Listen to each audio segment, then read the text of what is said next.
Hello दोस्तों, आप लोगों का स्वागत है पगला एक्सप्लेन चैनल पे। तो आज हम लोग एक्सप्लेन करने वाले हैं टाइटन फोर्स नाम की एक मानवा को। ऑफ कोर्स ये न्यू मानवा है तो इसके ज्यादा चैप्टर नहीं है, तो सवारी अपने सामान की खुद जिम्मेदार है। और मैं इस वाली मानवा को थोड़ा सा अलग तरीके से एक्सप्लेन करने वाला हूँ। बेसिकली धीमी आवाज में बोलूंगा और वो भी पूरे प्यार के साथ में, जैसे कि अपने गर्लफ्रेंड के साथ में बात कर रहा हूँ। डोंट वरी, तुम्हें तुम्हारे जोक्स मिल जाएंगे। बाय द वे, मुझे पैसों की जरूरत है, तो फिर अगले कुछ महीनों के लिए मैं कुछ ज्यादा ही एक्टिव रहने वाला हूँ। सो बिना किसी देरी के वीडियो को शुरू करते हैं। एपिसोड की शुरुआत में ही हमें हमारा एमसी दिखाया जाता है और ये गेम वर्ल्ड के अंदर था। हमें ये गेम के बारे में बता रहा था जिसका नाम प्लाडिया है और ये फैंटेसी वीआर गेम है जहाँ पे तुम यहाँ पे अपनी क्लास को पर्सनली बिल्ड कर सकते हो। अगर तुम्हें मर्चेंट बनना है तो तुम मर्चेंट बन जाओ, लोगों के साथ स्कैम करो। हलवाई बनना है तो हलवाई बन जाओ, गुजिया में डालो रवा और बोलो कि खोया है। Depend on your own perspective. Game world के अंदर यहाँ पे टाइटन्स हैं, ड्रैगन्स हैं जो कि ब्लड थर्स्टी मॉन्स्टर हैं और ये हमेशा तबाही की फिराक में रहते हैं। जहाँ चाहे वहाँ रक्तपात मचाना चाहते हैं, इसलिए सभी लोग अपनी जान बचा के भागते हैं जब भी इनका सामना किसी टाइटन या फिर ड्रैगन से होता है।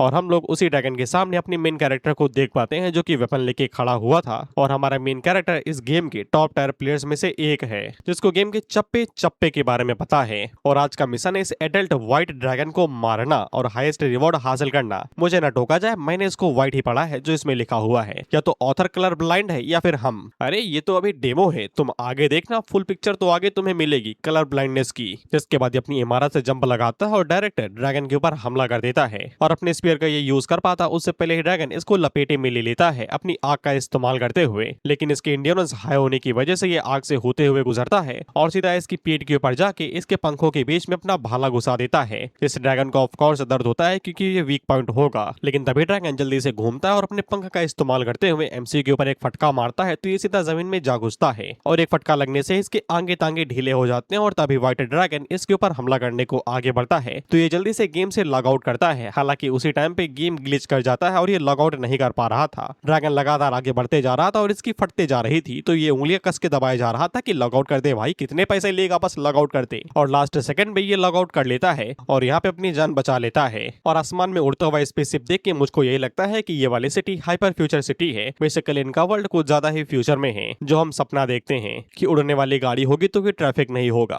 प्लाडिया गेम इतना फेमस है कि उसको यहाँ पे डेली ब्रॉडकास्ट किया जाता है, वो भी लाइव टीवी पे, और आते जाते लोग उसको देखते हैं। जो हमारी मेन कैरेक्टर ने यहाँ पे फाइट की थी उसका यहाँ पे लाइव ब्रॉडकास्ट किया जा रहा था और सभी ने उसको हारते हुए देख लिया था। ऐसा बोला जाता है कि ये व्हाइट ड्रैगन काफी ज्यादा स्ट्रॉन्ग है और उसको यहाँ पे चैलेंज करना मौत के बराबर है। हम लोग मेन कैरेक्टर को देखते हैं, ये भी गेम वर्ल्ड से बाहर आ जाता है और ड्रैगन की तरफ देखते हुए कहता है कि बेटा आज नहीं तो कल तेरे को लपेट ही लूंगा। और इतना कहते हुए ये रोड को क्रॉस करता है तो ऑफ कोर्स हम लोग साइड से ट्रक उनको देखते हैं जो कि आते हुए अपना मिशन कंप्लीट करते हैं और उसको उड़ा जाते हैं। और अब यहाँ से शुरू होती है असली मानवा, क्योंकि जब ये रिकार्नेट होता है तो ये गेम वर्ल्ड के अंदर रिकार्नेट होता है किसी बारबेरियन वॉरियर के रूप में। इसको बार बार वार्निंग में मिल रही थी कैरेक्टर ब्लीड कर रहा है, जल्दी से यहाँ पे फर्स्ट एड करो और अपने वुंड को हील करो। By the way robotic voice थी, जैसे कि कोई रोबोट बोलता है बिल्कुल वैसे ही। इसलिए जो एमसी था वो काफी ज्यादा हैरान था कि ऐसी आवाज उसको क्यों सुनाई दे रही है। जब इसको थोड़ा सा होश आता है तो ये आसपास के एरिया की तरफ देखता है और तुरंत पहचान जाता है कि ये प्लाडिया का कोई एरिया है। तो ये सोचता है कि मैंने तो लॉग आउट कर दिया था, मैं अभी भी गेम के अंदर क्यों हूँ। तब इसके सर में एकदम जबरदस्त दर्द होता है और उसको यहाँ पे इस वॉरियर के फ्लैशबैक आते हैं जहाँ पे ये वॉरियर अपने हिडन क्लैन के साथ में मस्त रहा करता था और इसकी जिंदगी मस्त कट रही थी जब तक यहाँ पे ड्रैगन्स ने इसके क्लैन के ऊपर हमला नहीं कर दिया। और शायद से इस वॉरियर का नाम इवान है तो फिर मैं इसे इवान ही बुलाऊंगा। और आगे नेम चेंज हो जाते हैं तो उसके लिए रेडी रहना। एमसी को ये वाला नाम जाना पहचाना लगता है क्योंकि ये गेम के किसी क्वेस्ट का एनपीसी हुआ करता था। बोला ना, इसने से गेम के चप्पे चप्पे के बारे में पता है। थोड़ी देर में इसको समझ में आ जाता है कि ये गेम का कोई एनपीसी बन गया है, जिसके बाद सिस्टम इंटरफेस को एक्टिवेट करता है और लॉग आउट करने की कोशिश करता है लेकिन कर नहीं पाता। तब इसकी नजर इवान के स्टैट्स के ऊपर पड़ती है तो स्टैट्स काफी ज्यादा हाई थे, किसी बेसिक एनपीसी के लिए तो कई गुना ज्यादा हाई। हिडन क्लास को छोड़ के जो एक नॉर्मल कैरेक्टर होगा उसको कम से कम यहाँ पे सेकंड टायर तक पहुंचना पड़ेगा इस तरीके के स्टैट्स हासिल करने के लिए। ऑफ कोर्स पे टू विन प्लेयर्स को छोड़ के ये तो सिर्फ ट्रेलर था, पिक्चर तो अभी बाकी है। जिसके बाद ये इवान की स्किल्स की तरफ देखता है तो स्किल्स भी कमाल की थी। इसकी स्किल का नाम था कोर और उसके आगे लिखा हुआ था रीसेप द वर्ल्ड। इस एबिलिटी का यूज करते हुए इवान किसी भी टाइप के टैलेंट को यहाँ पे हासिल कर सकता है। बेसिकली वो अपने माना का यूज करते हुए किसी भी एलिमेंट को नया रूप दे सकता है, नया बना सकता है। वह पे कोर का मतलब होता है जिस किसी भी प्लेयर के पास में ये एक टाइप का चीज होगी तो वो यहाँ पे किसी भी टीम का डीपीएस प्लेयर होगा, बेसिकली मैक्सिमम डैमेज देने वाला प्लेयर। और ये एसएस टायर का यहाँ पे टैलेंट माना जाता है। इसके बाद थोड़ा सा अपने दिमाग पे और जोर देता है और इसको रीसेप वर्ल्ड के बारे में समझ में आता है, जिसका मतलब ये है कि ये मैजिकल क्लास और फिजिकल क्लास दोनों में ही कभी भी स्विच कर सकता है अपने टैलेंट के बलबूते पे। और ये टैलेंट इसके पास इसलिए है क्योंकि ये डिसेंडेंट ऑफ स्टार फोर्जरर है। एमसी को ये नाम जाना पहचाना इसलिए लगा था क्योंकि ये कोई ऑर्डिनरी बारबेरियन एनपीसी नहीं है। ये 4th अपडेट के बाद का गेम का यहाँ पे फाइनल बॉस होने वाला है और इसको हराने के लिए कम से कम यहाँ पे मैक्स लेवल की 50 प्लेयर्स की जरूरत पड़ती है। इसके बाद हमें इस वॉरियर के बारे में बताया जाता है और इसकी एक लाइन थी, flesh is weak still is eternal, the world reshaper star forging titan Evan Elian. एक ऐसी शख्सियत जिसको प्लेयर मजाक मजाक में करप्टेड हीरो किंग बुलाते हैं। इसके बाद ये खुद को देखते हुए कहता है, अच्छा तो मैं फाइनल बॉस हूँ, लेकिन बाद में खुद को ही कोसते हुए कहता है, घंटा साला बर्फीले इलाके के अंदर एकदम घायल हालात में पड़ा हुआ हूँ, वो भी एकदम बेचारा। जिसके बाद हम लोगों को कहानी यानी कि गेम के कुछ इवेंट्स के बारे में बताता है, जैसे कि rise of the nation, chaos of 1000 towers, the tide of bones, alchemy assassin या फिर स्कर्च किन। ये सभी यहाँ पे मेजर इवेंट्स होने वाले हैं गेम के अंदर और इनमें से हर एक यहाँ पे मौत के बराबर है। इस गेम के अंदर सिर्फ ताकतवर ही सर्वाइव कर सकता है और यहाँ पे इवान को सर्वाइव करना है, इसलिए उसको यहाँ पे तुरंत बाहर निकलना पड़ेगा इस बर्फीली जगह से। दरअसल दिसंबर महीने के दौरान में इस जगह पे बहुत ही बड़ा बर्फीला तूफान आता है और जो भी लोग उस तूफान के दौरान में फंस जाते हैं वो जम के ही मर जाते हैं विद इन अ सेकेंड। इसलिए इवान को तुरंत यहाँ से निकलना पड़ेगा, लेकिन इसका शरीर जवाब दे रहा था। बाय द वे इसकी किस्मत में तो मरना ही लिखा हुआ है, एक बॉस के रूप में रिकार्नेट हुआ जो कि आगे जाके यहाँ पे मारेगा ही मरेगा, गेम की स्टोरी लाइन थोड़ी ना बदल देगा। तो ये बिल्कुल भी इस जगह पे रुकना नहीं चाहता क्योंकि ये अपनी कहानी को यहाँ पे रीराइट करना चाहता है और इसके लिए इसको यहाँ पे ये जगह सर्वाइव करनी पड़ेगी। अगर ये जगह सर्वाइव कर लेगा तो इवान को गेम की टाइमलाइन के बारे में पता चल जाएगा कि ये कौन सी जगह पे है और अभी कितना समय बचा हुआ है किसी मेजर इवेंट को। साथ में इसको अपनी ब्लड लाइन को भी प्यूरिफाई करना पड़ेगा क्योंकि यहाँ पे ब्लड को प्यूरिफाई करने के बाद में ही स्ट्रॉन्गेस्ट टाइटन बना जा सकता है। टेस्ट के बाद ही हम लोगों को अपनी जगह के बारे में बताता है कि ये इतनी समय यहाँ पे नॉर्थन डिमोनिक किंगडम के कोसों मील दूर है और उस किंगडम का नाम एलरॉन्ड है। अब मैं इसे दोबारा नहीं बुलाऊंगा, नहीं तो और भी कुछ बोल सकता हूँ मैं, लेकिन इस स्टोरी लाइन का चप्पा चप्पा पता होने की वजह से इसको पता है कि इस जगह पे एक कैबिन है जिसके अंदर यहाँ पे वाटर सप्लाई और सब कुछ मिल जाएगा। जब बर्फीला तूफान खत्म होगा तब ये यहाँ से निकल जाएगा किसी मर्चेंट का सहारा लेते हुए, बेसिकली उनके साथ राइड शेयर करके, और ये डायरेक्ट सेंट्रल एम्पायर की तरफ पहुंचेगा जिसका नाम लिंडे है और वहीं से ही सारी टाइमलाइन सारी चीजें शुरू होती हैं। अगर कोई भी मेजर इवेंट होने वाला हो तो उसकी शुरुआत वहीं से ही होगी, तो इसको सारी इन्फॉर्मेशन उसी जगह से मिलेगी। जिसके बाद ये हम लोगों को अपनी पास्ट लाइफ की क्लास के बारे में बताता है और इसकी पास्ट लाइफ के अंदर इसकी क्लास एल्केमी नाइट की थी। गेम ने ये न्यू क्लास यहाँ पे इंट्रोड्यूस करवाई थी और ये काफी ज्यादा स्ट्रॉन्ग क्लास हुआ करती थी क्योंकि इसका इस्तेमाल करते हुए किसी भी तरीके के सॉलिड आर्मर को यहाँ पे फोर्ज किया जा सकता था। तभी इवान को कोई आवाज सुनाई देती है तो ये जल्दी से जाके झाड़ियों के बीच में छुप जाता है क्योंकि कोई बेवकूफ ही होगा जो कि बर्फीले तूफान के दौरान में सफर करेगा और मर्चेंट्स तो बिल्कुल भी सफर नहीं करते इस समय के दौरान में। इसके बाद इससे सामने से कुछ लोग आते हुए दिखाई देते हैं जिनमें से पहली तो एक लड़की थी, ऑफ कोर्स ये फीमेल लीड होने वाली है, जो कि शुतुरमुर्ग जैसे किसी मॉन्स्टर के ऊपर यहाँ पे सफर कर रहे थे और भाग रही थी अपनी जान बचा के हुए। उसके पीछे कुछ लोग पड़े हुए थे जो कि घोड़े के ऊपर सवारी कर रहे थे और ये अपने क्रॉसबो से उसे शूट कर रहे थे। हालांकि इनका निशाना काफी ज्यादा कच्चा था। इवान इन पीछा करने वालों को अच्छे से घूरता है, खासकर घोड़ों को, क्योंकि ये घोड़े कोई नॉर्मल घोड़े नहीं थे क्योंकि ये अनडेड माउंट थे जिनको यहाँ पे एंड्रोल्ड यानी कि वही एम्पायर जिसके बारे में भी ईवान ने बताया था उनके नोबल्स की तरफ से वरदान मिलता है, तो ये टॉप स्पीड के ऊपर भाग सकते हैं बिना कोई आवाज किए हुए। इसके बाद ईवान उस लड़की को अच्छे से घूरता है तो उसे पता चलता है कि ये डिमोनिक किंगडम एल्रॉन्ड की एम्प्रेस है, फ्रेटिया गोल्ड स्मिथ।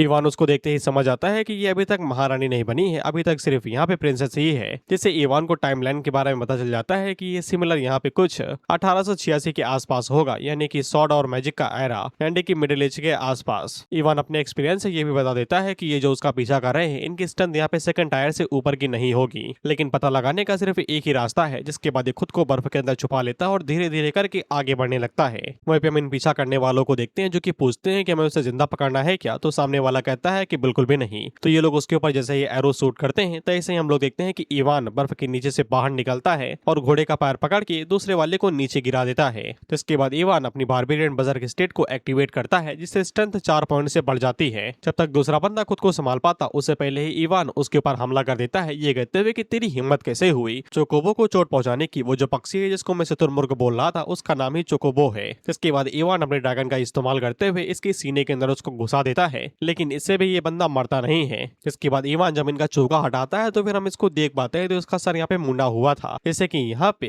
कोई वैम्पायर या फिर इसको कोई कंट्रोल कर रहा हो। बाकी बचे हुए तो पीछा करने वाले जल्दी से पीछे मुड़ते हैं और सीधा यहाँ पे ईवान के ऊपर अपने क्रॉसबो से शूट करते हैं, लेकिन ईवान उसी बंदे को ऊपर करता है तो सारे क्रॉसबो उसी को ही जाके लगते हैं। वहीं पे ईवान हम लोगों को इनकी रेस के बारे में बताता है तो इनकी रेस को ब्लड कीन्स बोला जाता है। इनके पास यहाँ पे जो इंड्योरेंस की एबिलिटी रहती है वो हाई रहती है, यानी कि इनके ऑर्गन्स और उनको बुरी तरीके से चोट पहुंचाने के बाद भी ये इतनी इजीली नहीं मरते। लेकिन तभी हम लोग चोकोबो को देखते हैं जो कि यहाँ पे पूरी तरीके से स्टन हो चुका था, बेसिकली इसने कुछ ज्यादा ही अपनी एनर्जी इस्तेमाल कर ली थी। जैसे कि चीता कुछ ज्यादा ही तेज भाग ले अपनी लिमिट से ज्यादा तो हार्ट अटैक से उसकी मौत हो जाती है। चोकोबो के साथ भी बिल्कुल वैसा ही हुआ था, इसलिए फ्रेया तो नीचे ही गिर जाती है। इसके बाद इन दोनों में से एक कहता है कि तुम जाके प्रिंसेस को मारो, तब तक मैं इस बंदे से निपटता हूँ। वहीं पे ये उस बंदे से कहता है कि तुम एक लो टायर के बारबियन से कंट्रोल हो रहे हो, तुम्हें शर्म नहीं आती, तुम एक नाइट नोबल के डिसेंडेंट हो। जिस पे ये आगे से कहता है कि वो बस थोड़ा सा भटक गया था। तब इवान उसको सामने वाले बंदे की तरफ फेंक के मारता है। तो फिर हमें इन दोनों का लेवल बताया जाता है। ये ब्लड ड्रिंकर है जो कि सेकंड टायर पे है, जो कि यहाँ पे सभी को लीड कर रहा है और साथ ही में प्रिंसेस का पीछा कर रहा है। और जिसको इवान ने पहले पेल दिया है वो यहाँ पे फर्स्ट टायर पे है। जिसके बाद इवान ब्लड ड्रिंकर से कहता है कि अब तुम्हें खत्म करने का समय आ गया है। उतने में ही ब्लड ड्रिंकर उसके ऊपर यहाँ पे अपनी शॉट से हमला कर देता है, ये कहते हुए कि हमारे ब्लड किंग की स्पीड का मजा ले।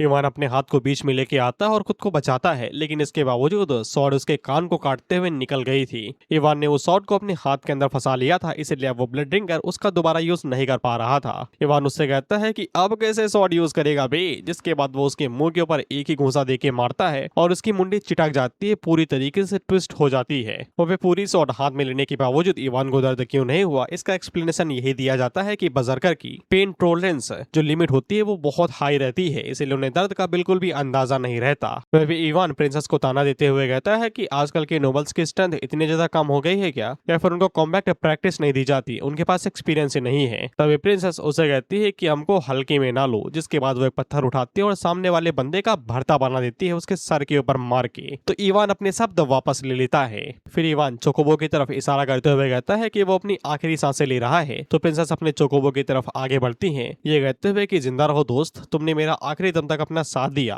लेकिन इसके बावजूद तो चोकोबो अपना दम तोड़ देता है और प्रिंसेस उसको अलविदा कहती है आखिरी सांस तक उसका साथ देने के लिए। जिसके बाद प्रिंसेस इवान को शुक्रिया कहती है उसकी मदद के लिए। जिसके बाद ये अपना नाम बताती है और इसका नाम नहीं मोहल्ला है, एफ्रोडिटी एंटोनिया जोसेफिन गोल्ड स्मिथ। आप बताओ इनमें से मैं कौन सा नाम चूज करूं। कोई जरूरत नहीं है, प्रिंसेस खुद ही बता देती है कि इसको फ्रिया कह के बुलाओ। इवान फ्रिया को काफी अच्छे से घूरता है, उसकी खूबसूरती की तारीफ करता है और हमें बताता है कि इसी वजह से इसके कई सारे हेंताए बने हुए थे। फ्रिया इससे पूछती है कि क्या घूर रहा है बे, जिस पे ये शर्माते हुए कहता है कि कुछ जरूरी याद आ गया था। इसकी शक्ल देख के पता चलता है कि ये भी हेंताए के दरिया में कूदा है फ्रिया के लिए। इसके बाद इवान आगे बढ़ता है ये कहते हुए कि रुको भाई, असली पैसा तो बाकी ही रह गया। जिसके बाद वो ब्लड किंग्स के अंदर से उनके दांतों को बाहर निकाल लेता है, इनको बेच के ये असली माल कमाएगा। फ्रिया इससे पूछती है कि तुम कौन हो, कहाँ से आए हो, तुम्हारा नाम क्या है। तो इवान अपने नाम के बारे में बताता है और ये भी बताता है कि वो कहाँ से आया है। सरप्राइजिंगली फ्रिया को इसके बारे में पता था। इवान उससे पूछता है कि तुमको एशियंट सागा के बारे में पता है। तो फ्रिया बताती है कि उसने कैपिटल लाइब्रेरी के अंदर इसके बारे में पढ़ा हुआ था। इवान उससे मेन बात पढ़ता है कि ये कौन लोग हैं और ये तुम्हारे पीछे क्यों पड़े हुए हैं, क्योंकि इवान को इन्फॉर्मेशन चाहिए, क्योंकि उसे नहीं पता कि ये कौन सा हिस्सा और कौन सी टाइमलाइन चल रही है, बेसिकली कौन सा इवेंट होने वाला है। फ्रिया उससे कहती है कि तुम मानोगे नहीं, लेकिन मैं एल्रॉन्ड की प्रिंसेस हूँ। इवान कहता है मान लिया, आगे बताओ। तो फ्रिया बताती है कि वो यहाँ पे रॉयल अकेडमी की तरफ जा रही थी अपनी ग्रेजुएशन सेरेमनी के लिए और रास्ते के बीच में ही उसके ऊपर यहाँ पे हमला हो गया। इवान उसे कहता है कि रॉयल अकेडमी से ये जगह कोसों मील दूर है, ऐसा क्यों। तो फ्रिया बताती है क्योंकि वो यहाँ पे असली ट्रैप को अवॉइड करना चाहती थी। जिसके बाद हम लोगों को एल्रॉन्ड के बारे में थोड़ा सा बताया जाता है, जो कि डिमोनिक किंगडम के नाम से फेमस है और ज्यादातर ये लोग मैजिक के ऊपर ही फोकस करते हैं और कुछ कर्स मॉडिफिकेशन और नेक्रोमेंसी भी, इसलिए जो बाकी नेशन है वो इनको बिल्कुल भी पसंद नहीं करते और एल्रॉन्ड के रूलर को यहाँ पे डीमन किंग बुलाया जाता है। इसके बाद हमको इनके ओरिजिन के बारे में बताया जाता है, बेसिकली इमिग्रेशन। जो ओरिजिनल एल्रोडियंस थे वो यहाँ पे अपनी नोमैडिक ट्राइब के लिए जाने जाते थे, बेसिकली अपनी मेडिकल स्किल्स के लिए। लेकिन कुछ रिलीजियस फैक्शन की वजह से इनको यहाँ पे किसी दूसरी जगह पे माइग्रेट करना पड़ा, जो कि एक बारबरिक जगह थी, बेसिकली जंगलों वाली जगह, जो कि प्लाडिया वर्ल्ड के नॉर्थ में एग्जिस्ट किया करती थी।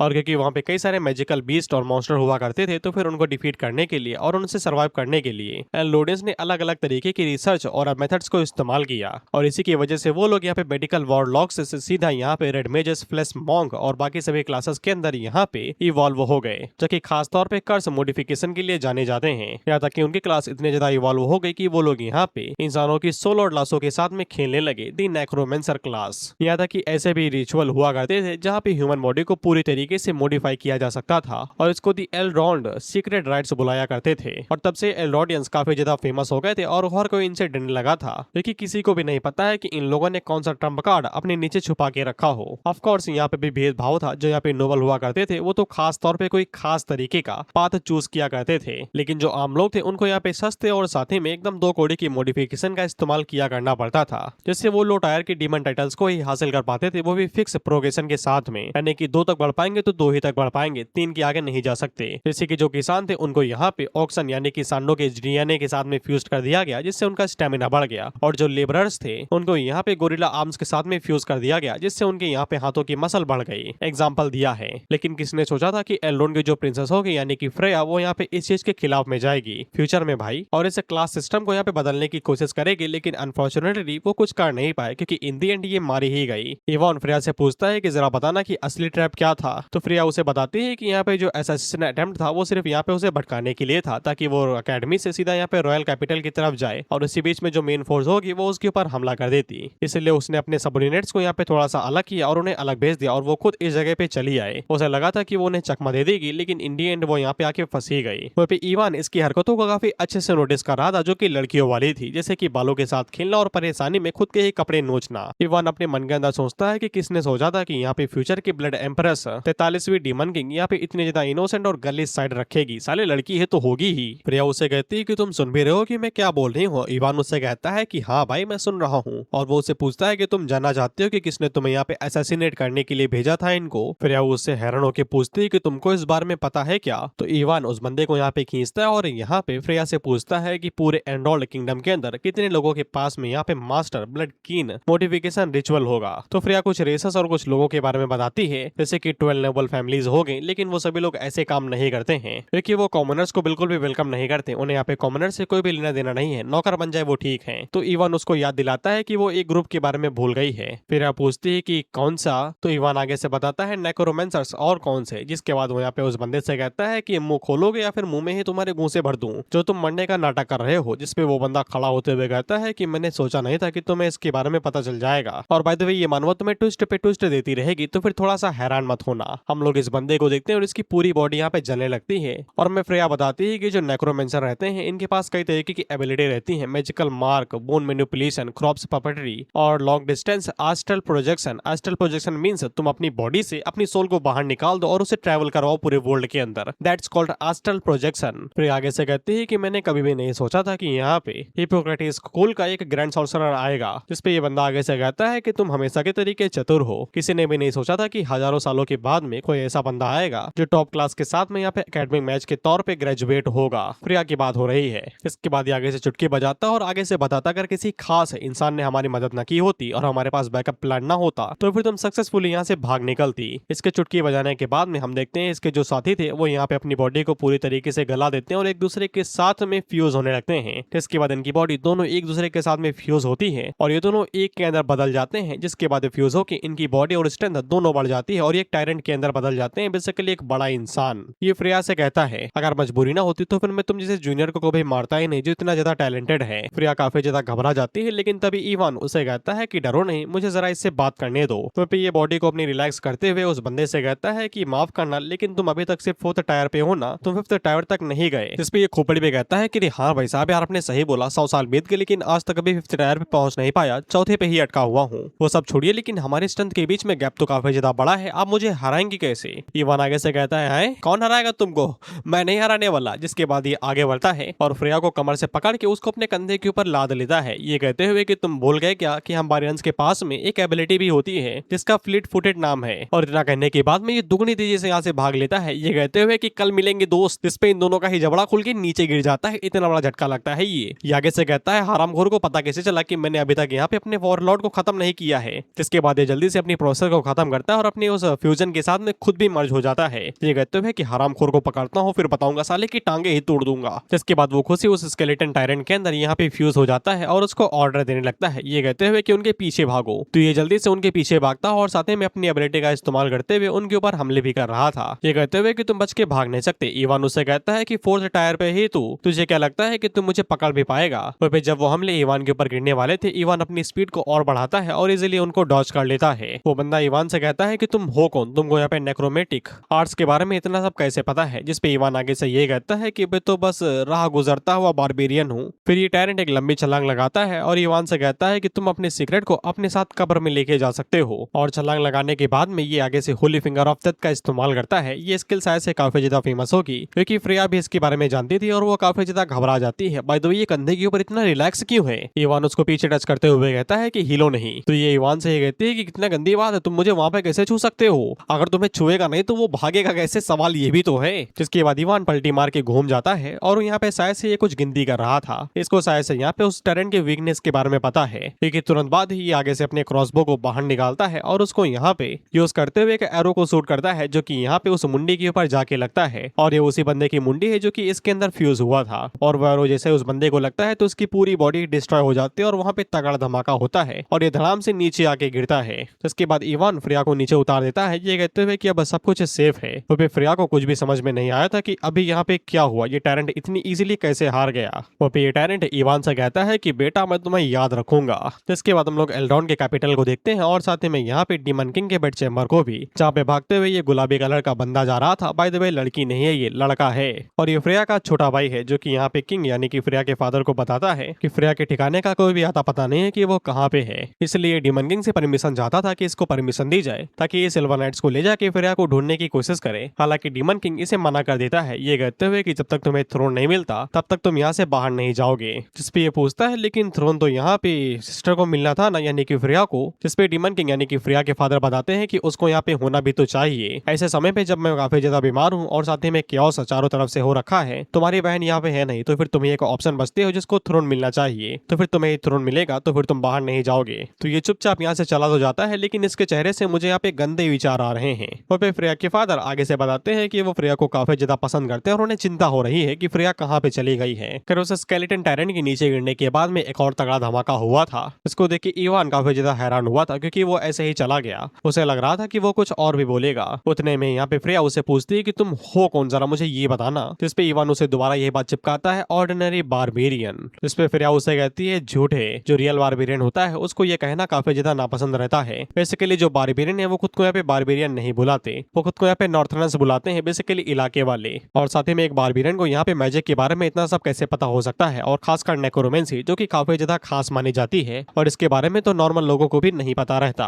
तो इवान उसे साफ कहता है कि वो उसको रीजन वीजन कुछ भी नहीं बता सकता है। तो फ्रेया बिल्कुल भी पीछे नहीं पड़ती और वो यहाँ पे रॉयल्टी की तरीके एकदम रॉयल तरीके से इवान को शुक्रिया कहती है 2 बार उसे बचाने के लिए। ये भी कहती है कि उसकी फैमिली उसे पक्का यहाँ पे रिवॉर्ड देगी। उतने में इवान कुछ देखता है और आगे से कहता है ये तो सफेद है। तो फ्रेया जल्दी से अपनी स्क्वाड को नीचे कर लेती है क्योंकि उसको लगता है कि इवान कुछ और देख रहा है। लेकिन इवान आगे से कहता है कि मैं तो तूफान की बात कर रहा था, व्हाइट टाइड आने वाली है। जिसके बाद वो दोबारा यहाँ पे फ्रेया को अपने कंधे पे उठाता और दुगनी तेजी से भागने लगता है। जिसके बाद ये लोग सफर करते हुए केबिन के अंदर आ जाते हैं और यहाँ पे ये लोग सेफ थे। जैसा कि इवान ने बताया था कि सप्लाई और सब कुछ यहाँ पे मिल जाएगा, तो वो सब कुछ यहाँ पे था। जिसके बाद इवान यहाँ पे फ्रेया से पूछता है अगर वो यहाँ पे बीच में ना था तो फिर वो यहाँ पे उनके साथ कैसे निपटती जो उसका पीछा कर रहे थे। जिस पे फ्रेया आगे से एक नेकलेस दिखाती है तो इवान उसे पहचान जाता है, ये कहते हुए ये तो जेम स्क्रोल है ना, इसका इस्तेमाल अगर वैम्पायर्स के खिलाफ में करो, यानी कि उन पीछा करने वालों का। मैंने बताया ना कि नाम बदलते रहेंगे। तो वो लोग यहाँ पे एक झटके के अंदर फर्स्ट राउंड के अंदर ही टूट के बिखर जाते हैं, बेसिकली दग जाते हैं। जैसे कि वैम्पायर के खिलाफ में चांदी या फिर लहसन का इस्तेमाल करो तो उनकी एक झटके में गीली हो जाती है, वैसा ही कुछ। फ्रेया इवान से कहती है कि तुमको तो काफी कुछ पता है, क्या तुम बता सकते हो वो सभी मेरे ऊपर हमला क्यों कर रहे थे। इवान उससे पूछता है कि बताओ तुम्हारे मरने के बाद में किसको सबसे ज्यादा फायदा होगा। तो फ्रेया कहती है कि मेरे छोटे भाई ऑटो को और इसको होगा। इवान आगे से कहता है वो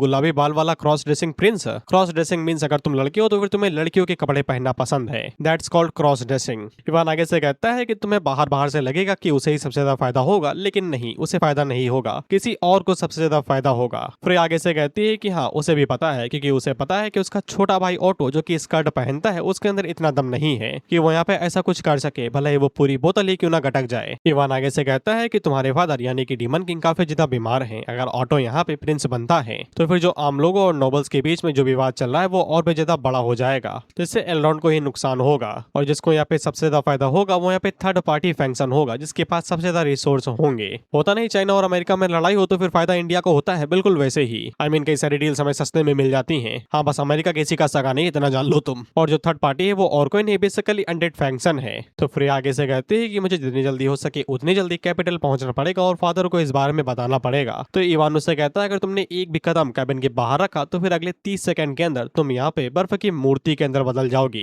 तो फ्रेया आगे से कहती है कि वो यहाँ पे बैठे बैठे सब कुछ डिस्ट्रॉय होता हुआ थोड़ी नहीं देख सकती।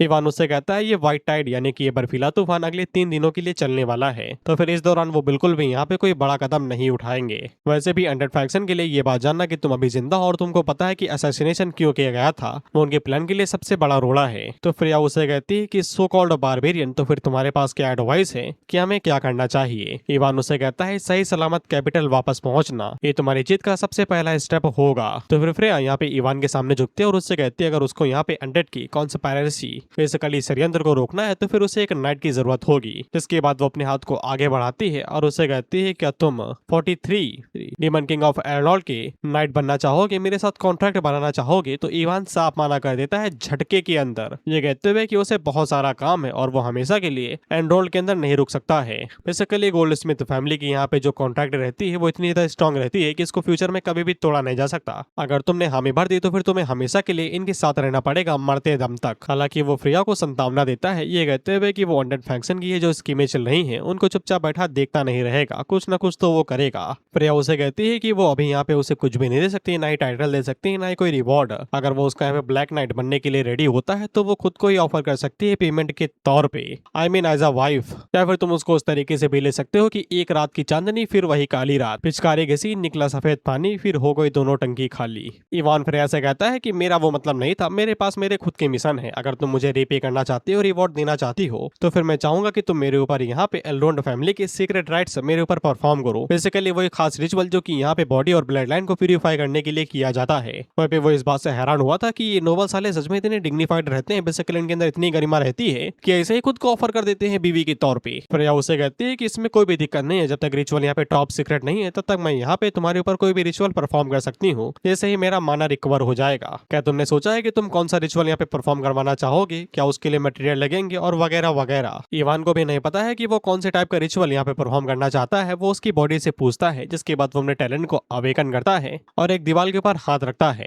बेसिकली जो ओरिजिनल बॉडी ओनर है यानी कि बारबेरियन, उसकी बॉडी से यहाँ पे टाइटन स्पिरिट के जेनेटिक फैक्टर्स बाहर निकलेंगे और वहीं यहाँ पे इंग्रेडिएंट का रूप लेंगे, जो कि यहाँ पे बताएंगे कि कौन से इंग्रेडिएंट लगेंगे। साथ ही में इवान ये बात भी निश्चित करता है कि यहाँ पे रियल बॉडी का जो मिशन है वो उसके बारे में नहीं बोला है। रियल बॉडी ओनर का बस एक ही मकसद था कि किसने उसके विलेज को जलाया है, उसके पीछे क्या सच्चाई है उसको पता लगाना। जिसके बाद हम लोग फ्रिया को देखते हैं, जिसके सामने सारे इंग्रेडिएंट की लिस्ट थी। तो उसको देख के वो आगे से कहती है कि तुम मजाक कर रहे हो, ऐसा रिचुअल परफॉर्म करना बहुत ज्यादा मुश्किल होगा। ये अगर आम लोगों के ऊपर इस्तेमाल किया जाए तो वो लोग इजीली यहाँ पे थर्ड टायर पे पहुंच जाएंगे। इवान उससे पूछता है कि इसमें कोई दिक्कत है क्या। प्रिया उससे कहती है हराम को इसके लिए मटेरियल हम लोग कहाँ से लेके आएंगे। इवान कहता है कि मटेरियल सस्ते नहीं है, लेकिन उन्हें ढूंढने में कोई भी परेशानी नहीं होगी अगर वो लोग ब्लैक मार्केट जाते हैं। और सबसे रेयर चीज इन मटेरियल्स के बीच में ड्रैगन ब्लड ही है। तो फिर प्रिया इवान से पूछती है कि तुम सच में वॉर रोकने की कोशिश कर रहे हो क्या। ऐसा कुछ यहाँ पे वॉर को रोकने के लिए नहीं बना है। बेसिकली जो रिचुअल यहाँ पे इवान ने फ्रिया को दिखाई है काफी ज्यादा स्ट्रॉन्ग है, इसलिए ऐसा कुछ अगर पब्लिक के बीच में आ गया तो वो लोग यहाँ पे और भी ज्यादा लड़ाई शुरू कर सकते हैं। इवान कहता है कि पावर अच्छी या बुरी नहीं होती, सिर्फ लोग होते हैं। और वैसे भी जो इस ब्लूप्रिंट को अभी अपने सामने देख रहा है वो भी तो एक डीमन किंग ही है ना। इवान की बातों से फ्रिया काफी ज्यादा यहाँ पे हैरान होती है। इसके बाद वो अपनी ब्लड लाइन की कसम खाते हुए कहती है कि वो इवान की परमिशन के बिना कभी भी इस ब्लूप्रिंट का इस्तेमाल नहीं करेगी और किसी के ऊपर भी नहीं। इवान उसे कहता है कि तुम्हें इतना भी सीरियस होने की जरूरत नहीं है, सबसे पास की सिटी फ्लंडर है, हम लोग वहाँ पे जाएंगे। जब यहाँ पे ये टाइड रुक जाएगी कुछ मटेरियल्स को ढूंढेंगे और रिचुअल को शुरू कर देंगे। इसके बाद अगला सीन 3 दिनों के बाद का होता है। हम लोग फ्लंडर सिटी को देखते हैं। इवान हम लोगों को इस सिटी के बारे में भी बताता है, इतना जान लो ये सिटी यहाँ पे खरीदने और बेचने के लिए काफी ज्यादा फेमस है। बेसिकली एक तरीके से ये मार्केट हब है, यहाँ पे हर तरीके की चीजें बेची और खरीदी जाती हैं। तभी इवान की नजर उन लोगों के ऊपर भी पड़ती है जो लोग यहाँ पे चीफ मॉडिफिकेशन का शिकार थे, जैसे कि ऑक्स के ह्यूमन के साथ में फ्यूज कर दिया गया, जिसके बाद गोरिल्ला के हाथों को ह्यूमन के साथ में फ्यूज कर दिया गया। इवान ने इन सभी को पहले भी गेम के अंदर देखा है, लेकिन जब वो रियलिटी के साथ में उनको देख रहा है तो उसे बिल्कुल अलग फील हो रहा है और विजेदान के लिए बुरा लग रहा है। जैसे इवान को यकीन हो जाता है कि ये कोई सपना नहीं बल्कि रियल वर्ल्ड है। इसके बाद ये लोग अपनी मंजिल पे पहुंच जाते हैं तो नीचे उतर जाते हैं और इन लोगों ने अपना भेष वेश बदल लिया है।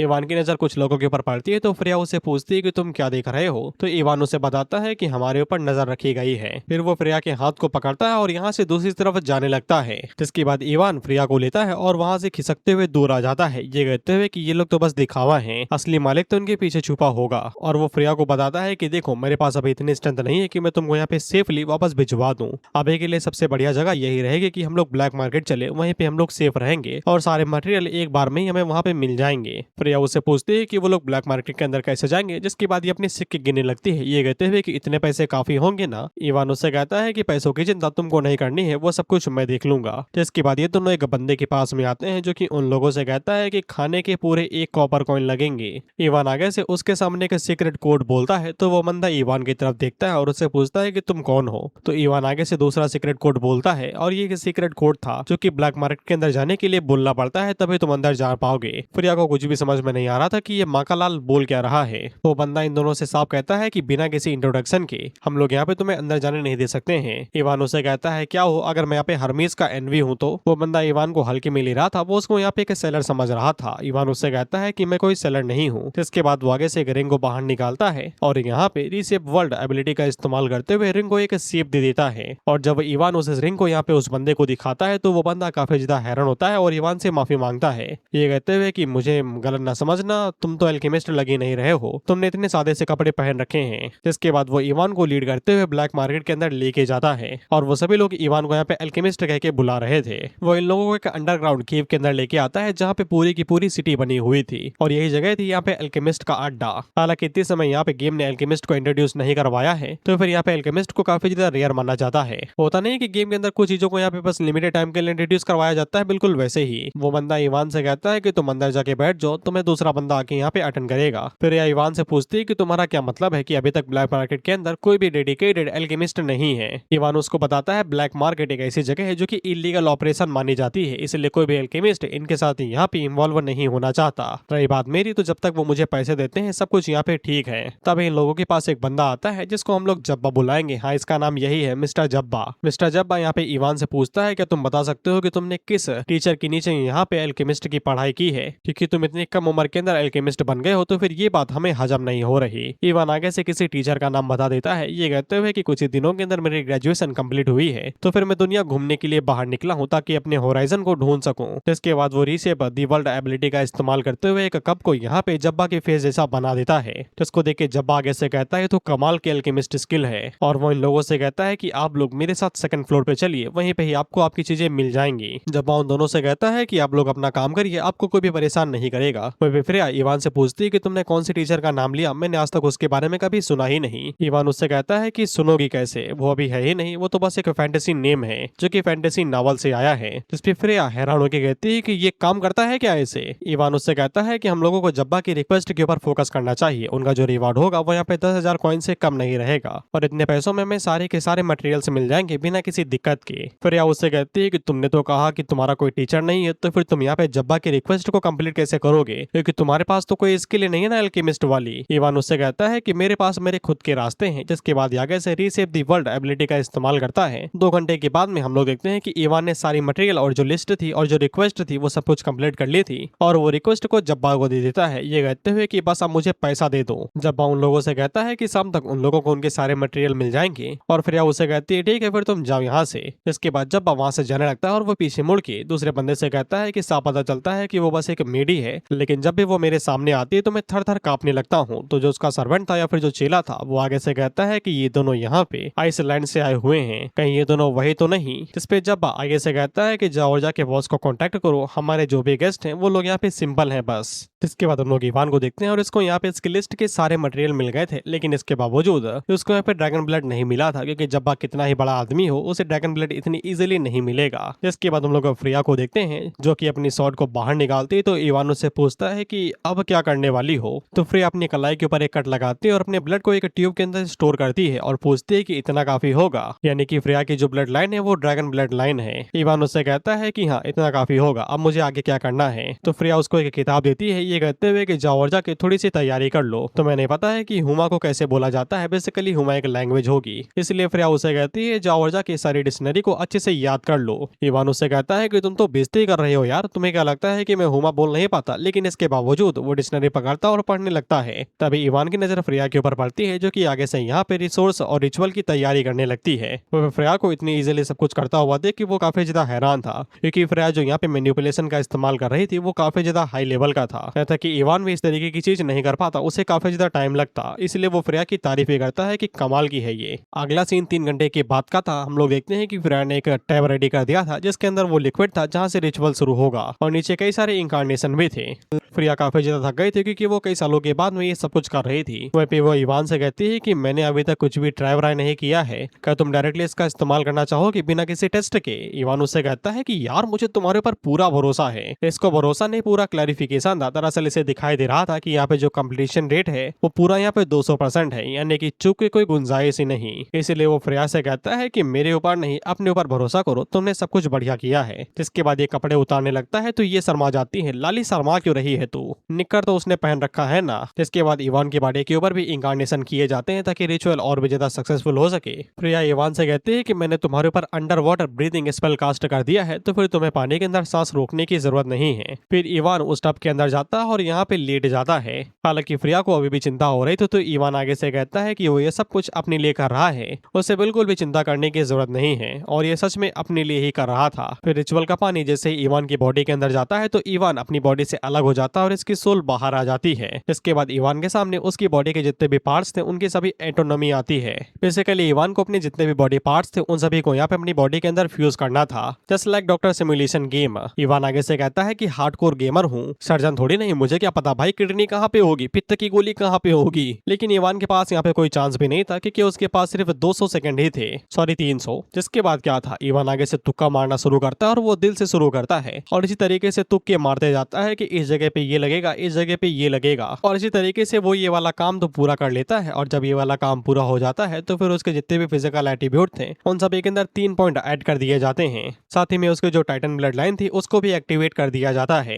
जिसके बाद इवान को यहाँ से बाहर निकालना शुरू कर दिया जाता है और उतने टाइम में हम लोग यहाँ पे फ्रेया को देखते हैं जो कि इवान को देख रही थी, जो कि अभी भी बाथटब के अंदर पड़ा हुआ था। वहीं पे इंकारनेशन के अंदर से काफी तगड़ी लाइट निकल रही थी। तो फिर फ्रेया को यकीन हो जाता है कि ये काफी अच्छे से काम कर रहा है और वो कहती है कि इवान सच में यहाँ पे लकी निकला। लेकिन तभी कोई दरवाजे के ऊपर दस्तक देता है तो फ्रेया अपने मन के अंदर सोचती है कि अब कौन आ गया भाई। दरवाजा खटखटाने वाला और कोई नहीं बल्कि जब्बा ही था, जो कि आगे से दरवाजा खटखटाते हुए कहता है कि उसको इवान से मिलना है किसी जरूरी मैटर के लिए। फ्रेया कहने की कोशिश करती है कि यहाँ पे इवान किसी काम से बाहर गया हुआ है, इसलिए वो दरवाजा नहीं खोल सकती है। फ्रेया ने दरवाजे के ऊपर कोई मार्क लगाया हुआ था जिससे उसे पता चल जाता है कि दरवाजे की उस पार जब्बा के अलावा भी और भी कई सारे लोग हैं, यानी कि उसे यहाँ पे तैयारी कर लेनी चाहिए। जिसके बाद फ्रेया आगे से किसी टाइप के समनिंग मैजिक का इस्तेमाल करती है और वो यहाँ पे एक मॉन्स्टर को समन करती है। ये मॉन्स्टर एक तरीके से माना रिफल के काम कर रहा था। वो मॉन्स्टर जैसे ही फ्रेया के साथ में मर्ज होता है तो फ्रेया का जो माना था वो यहाँ पे रिवील हो जाता है। पीछे से जब अभी भी कहे जा रहा था कि दरवाजा खोलो, हमें यहाँ पे जरूरी बात करनी है। हम लोग फ्रेया को देखते हैं जिसके बाद वो मॉन्स्टर 2, मॉन्स्टर 3, मॉन्स्टर 4 को यहाँ पे समन करती है। भालू, स्लाइम और साथ ही में वुल्फ, ये आते हैं वो मॉन्स्टर। जिसके बाद वो उन तीनों मॉन्स्टर के साथ मिलकर यहाँ पे एक 5th टायर के मैजिक का इस्तेमाल करते हुए एक एलाई को समन करती। हम देखते हैं कि वो एलाई और कोई नहीं, गैब्रियल था, नाम है ये इसका, और ये दिखने में एंजल लग रहा है। बाय द वे ये है एक लड़की, लेकिन इसके जितने भी डायलॉग है वो एक तरीके से लड़कों वाले हैं और साथ ही में हरकतें भी। ये फ्रेया को कमर से पकड़ के कहती है कि मैं तुम्हारे लिए फाइट करूंगा माय लेडी। हमें इन तीनों मॉन्स्टर का रिएक्शन दिखाया जाता है और ये तीनों एक ही बात कह रहे होंगे, बोलने कि हम धान बोने थोड़ी ना आए हैं यहाँ, हम भी तो फाइट ही कर रहे हैं उसके लिए। हम लोग जब्बा को देखते हैं जो कि मुस्टंडो को अपने साथ लेके आया था। वो उन दोनों से कहता है कि दरवाजा नहीं खोलेगा कोई भी, दरवाजा तोड़ दो। तो ये दोनों मुस्टंडे जैसे ही दरवाजा तोड़ने की कोशिश करते हैं तो दरवाजे के ऊपर एक बैरियर लगा हुआ था जो कि यहाँ पे शायद से फोर्स बैक कर रहा था, जिससे ये दोनों दूर आके गिरते हैं। वहीं पे इनकी भी फट जाती है कहते हुए कि ये तो मैजिक है। तो फिर जब्बा और बिलोंडो को बुला लेता है ये कहते हुए कि दरवाजा तोड़ दो अब। तो फिर ये सभी हथियार बाहर निकाल लेते हैं और हरामखोर तुझे ये बेसबॉल कैसे मिला, वो भी ऐसी सदी के अंदर जहाँ पे स्वॉर्ड चलती है। जिसके बाद ये कुल्हाड़ी, बेसबॉल, हाथ, सर, मुंह जो भी इनके हाथ आ रहा था उसका इस्तेमाल करते हुए दरवाजा तोड़ने लगते हैं और दरवाजा थोड़ी ही देर में टूट भी जाएगा। और हम लोग गैब्रियल को देखते हैं और ये भी फ्रेया से मजे लिए जा रहा है, ये कहते हुए कि आखिरकार माय लेडी आपने मुझे समन कर ही लिया। लेडी एंटोनिया ने खास तौर पे मुझसे बोला था कि मैं तुम्हारा ख्याल रखूं, तुम्हें पता है ये बात। एंटोनिया शायद से यहाँ पे फ्रेया की मदर होंगी। गैब्रियल इतना ज्यादा चिपक रही थी कि फ्रेया को यहाँ पे उससे अनकंफर्टेबल फील होने लगता है। वो उसे कहती है कि हाँ हाँ ठीक है, मेरी मदर से अगर तुम मिलो तो फिर उन्हें जरूर बताना कि मेरे फादर काफी ज्यादा बीमार हैं। जिस पे गैब्रियल आगे से कहती है कि ठीक है माय लेडी। और तब तक ये लोग दरवाजा तोड़ के अंदर आ जाते हैं और जब जब्बा अपने कमरे के अंदर यहाँ पे इतने सारे लोगों को देखता है तो वो आगे से कहता है कि क्या चल रहा है भाई, यहाँ पे सर्कल किसने खोला, पहले तो सिर्फ 2 ही थी, अचानक से इतने सारे कैसे आ गए। और उतने में वो सभी मॉन्स्टर एक साथ इन लोगों के ऊपर हमला कर देते हैं। तो ये भी आगे से यहाँ पे जवाबी हमला करते हैं, लेकिन फ्रेया के मॉन्स्टर कुछ ज्यादा ही स्ट्रॉन्ग थे, वो इजिली यहाँ पे इनको चीर फाड़े दे रहे थे। उनके लिए कुछ भी नहीं था, ये डेली वाला काम था। तक कि जब्बा की फट जाती है, वो तुरंत यहाँ से भाग लेता है कहते हुए कि भागो। उतने में वुल्फ मॉन्स्टर उसके सामने आ जाता है तो ये अपना चाकू बाहर निकाल लेता है और उससे कहता है गुड डॉगी, साले वुल्फ है वो। और ये वुल्फ को लॉलीपॉप देने की कोशिश करता है ये कहते हुए कि मेरे पास पार्ले-जी का ब्लैक एडिशन बिस्किट है, लोगे। आज तक भाई पार्ले-जी वाला ब्लैक एडिशन नहीं खा पाया मैं। वुल्फ उसके ऊपर अटैक कर देता है ये कहते हुए कि माँ की गाली। जिसके बाद वुल्फ मॉन्स्टर सीधा यहाँ पे जब्बा के हॉट डॉग को ही पकड़ लेता है और उसे खींच के बाहर निकाल लेता है। हम लोग गैब्रियल को देखते हैं और उसने यहाँ पे इवान को देख लिया था। तो ये आगे से शर्माते हुए कहती है, माय लेडी, अब मुझे समझ में आ गया कि आपने मुझे कभी भी यहाँ पे अकेले समन क्यों नहीं किया। तो क्या करती वहाँ पे? कैंची चलाती। खाली कैंची चलाने से लड़ाई होती है, तुझे पता है? ये कैंची वाली चीज सिर्फ उन्हें ही समझ में आएगी जो कि इस चीज के अंदर है। उन्हें पता है इस बारे में कैंची का क्या मतलब है यहाँ पे। फ्रेया उससे कहती है कि सीरियस हो जाओ यार, अभी तक बैटल खत्म नहीं हुआ है। तो गैब्रियल इवान को देखते हुए कहती है कि मैंने कभी सोचा भी नहीं था कि आप एक बारबेरियन के चक्कर में फंस जाएंगी। फ्रेया उससे कहती है कि क्या बोल रही हो यार तुम। फिर गैब्रियल यहाँ पे थोड़ा सा पास से इवान को चेक करते हैं और साथ में उस रिचुअल वाले टब को भी देखती है और वो फ्रेया से कहती है कि तुमने यहाँ पे अपने नोबल ब्लड का इस्तेमाल किया इस रिचुअल के लिए, है ना? वो भी सिर्फ इस बारबेरियन के लिए। तुम दोनों का क्या रिलेशनशिप है भाई? गैब्रियल तो यही पूछना चाहती थी कि तुम लोगों ने बूंदाबांदी तो नहीं कर दी। तो फ्रेया आगे से कहती है कि ऐसा कुछ भी नहीं है जैसा तुम सोच रही हो। ये मेरा बहुत ही खास दोस्त है और मेरे लिए बहुत ही ज्यादा जरूरी। इसके बाद वही लाइन, इवान तुम्हें मेरे लिए उठना होगा। तभी इन दोनों को अंदर से आवाज आती है कि कोई तो चीख के चिल्ला रहा था। जिसके बाद जब ये लोग बाहर निकलते हैं तो फिर यहाँ पे बहुत ज्यादा गंदा ऑरा आ गया था। एक तरीके से ये कर्ज था, श्राप था। गैब्रियल आगे से बताती है कि इस कर्ज को पहले से ही यहाँ पे बिछा दिया गया था। फिर आगे से कहती है कहीं ये लोग हमें बदनाम तो नहीं करना चाहते होमिसिडियल मैनियाक्स बता के। अरे खूनी यार। जिसके बाद मास्टरमाइंड आता है जो कि यहाँ पे फ्रेया से कहता है और पुराने दोस्त सालों बाद मिल रहे हैं। फ्रेया जैसे ही आवाज को सुनती है तो वो तुरंत इसे पहचान जाती है और आगे से कहती है कि तू तो कियान पाउलस है ना? और वो उसे कहती है कि तुम यहाँ पे हो, जिसका मतलब यही है कि नेक्रोमेंसी स्कूल ने पूरी तरीके से एल्रोंड रॉयल फैमिली को धोखा दे दिया है। जिस पे पाउलस आगे से कहता है कि यार हम दोनों तो पुराने दोस्त हैं ना, तो ये सारे मैटर के बारे में बात करने की जरूरत है क्या है? वहीं पे गैब्रियल फ्रेया से कहती है कि तुम थोड़ा सा सावधान रहना, मुझे इसके अंदर से गंदा ऑरा महसूस हो रहा है। जिस पे पाउलस आगे से अपनी एबिलिटी का यूज करते हुए कहता है, यार मिस एंजल यार आपने ये एक्सप्लेन क्यों किया भाई? ये मैं एक्सप्लेन करने वाला था ना, मेरी लाइन थी। जिसके बाद आसपास जितने भी लोग मरे हुए थे ये उन सभी की सोल स्पिरिट को मैनिपुलेट करते हुए एक जायंट स्केलेटन के अंदर बदल देता है और इसको देख के मेरे मुंह से एक ही आवाज निकलेगी, एआई, मराठी वाली नहीं, टेक्नोलॉजी वाली। फ्रेया ये चीज देख के आगे से पूछती है कि ये तो स्पिरिट मैनिपुलेशन और सोल हार्मोनाइजेशन, ये मत कहना कि तुम पहले ही सेकंड टायर के सोल कॉलर बन चुके हो नेक्रोमेंसी स्कूल के अंदर। जिसपे पाउलस आगे से कहता है, सही पकड़े हैं।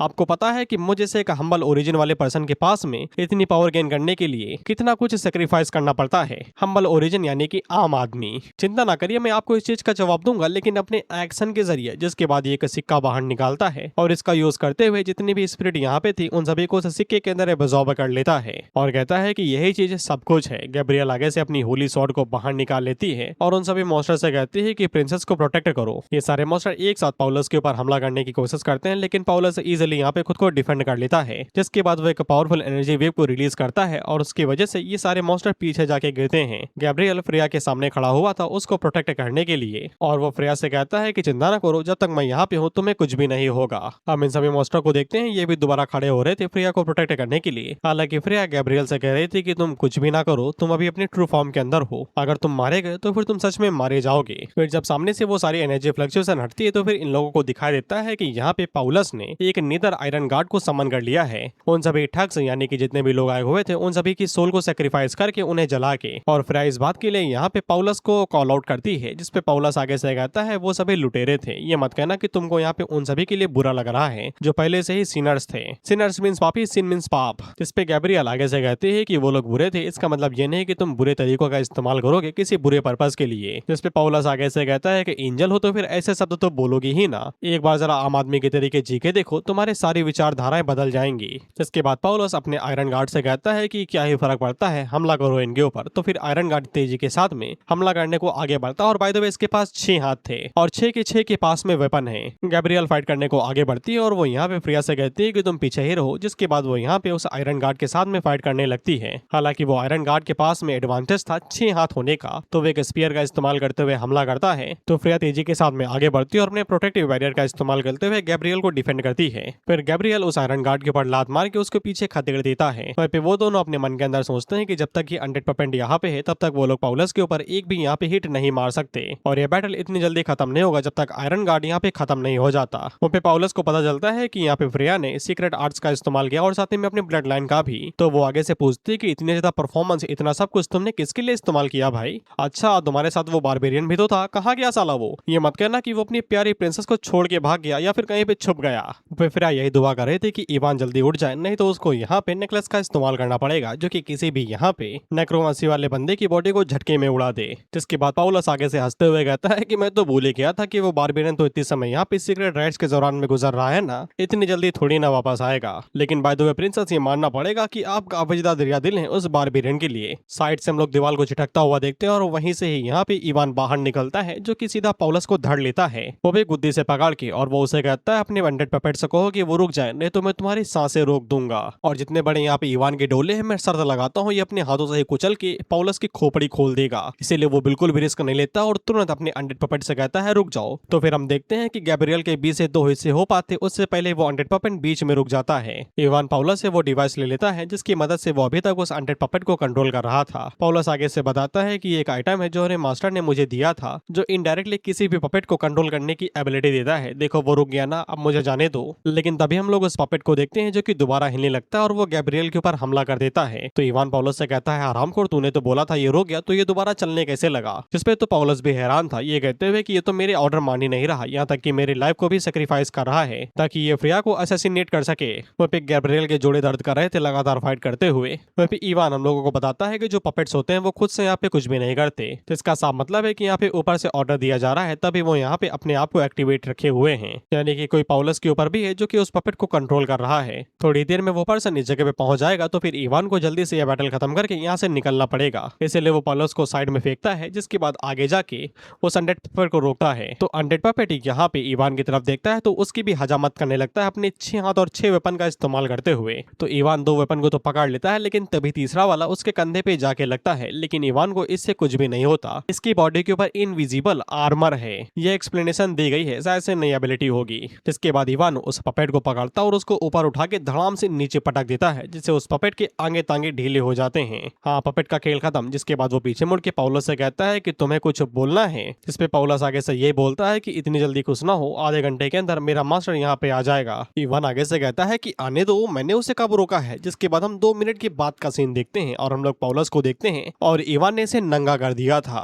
कपड़ों से लेके पैसों तक, हर तरीके से इवान ने इसे सब कुछ छीन लिया था, इससे कच्छा तक छीन लिया था। अबे वो तो छोड़ देता। इवान आगे से कहता है साले चोर, कपड़े तो कपड़े, इक्विपमेंट तो इक्विपमेंट, साले तूने मेरा निक्कर भी चुरा लिया, शर्म नहीं आई? वो पिफरिया इवान से पूछती है कि हमने उसे मारा क्यों नहीं। इवान आगे से कहता है कि वो थोड़ा सा दल बदलू टाइप का बंदा है, यानी कि वो किसी को भी धोखा दे सकता है और ऐसे बंदों की हमें जरूरत है और ये शायद से फ्यूचर में हमारे लिए ही काम करे। जिसके बाद हम लोग अल्केमिस्ट एसोसिएशन को देखते हैं और तभी उसका दरवाजा तोड़ते हुए इवान वहां से बाहर निकलता अपने 4 पहिए के साथ में। वो तो सब ठीक है, बस मुझे इसका इंजन बता दो कहाँ पे है। खैर जो भी हो, 4 पहिया कुछ ज्यादा ही तेज भाग रहा था, यहाँ तक कि गैब्रियल भी इसका उड़ते हुए मुकाबला नहीं कर पा रही थी। गैब्रियल इवान से पूछती है क्या तुमको पता भी है कि ये गाड़ी कैसे चलाई जाती है? क्या तुम्हें सच में पता भी है कि ये गाड़ी कैसे चलाई जाती है? इवान आगे से कहता है कि नहीं पता, अभी तो मैनुअल निकाला है, पढ़ना शुरू करूंगा। जिसके बाद वो मैनुअल बाहर निकालता और इसे पढ़ना शुरू करता है, लेकिन तभी सामने दीवार आ जाती है तो ये गाड़ी धीरे करने की कोशिश करता है, लेकिन गाड़ी पलट जाती है। लेकिन फिर भी ये बंदा ऐसे नताए से कैसे गाड़ी को कंट्रोल कर लेता है और उसे चलाना सीख जाता है, लड़का है ना इसलिए। अरे यार मैं क्यों मिसोजिनी जोक मार रहा हूँ फालतू में।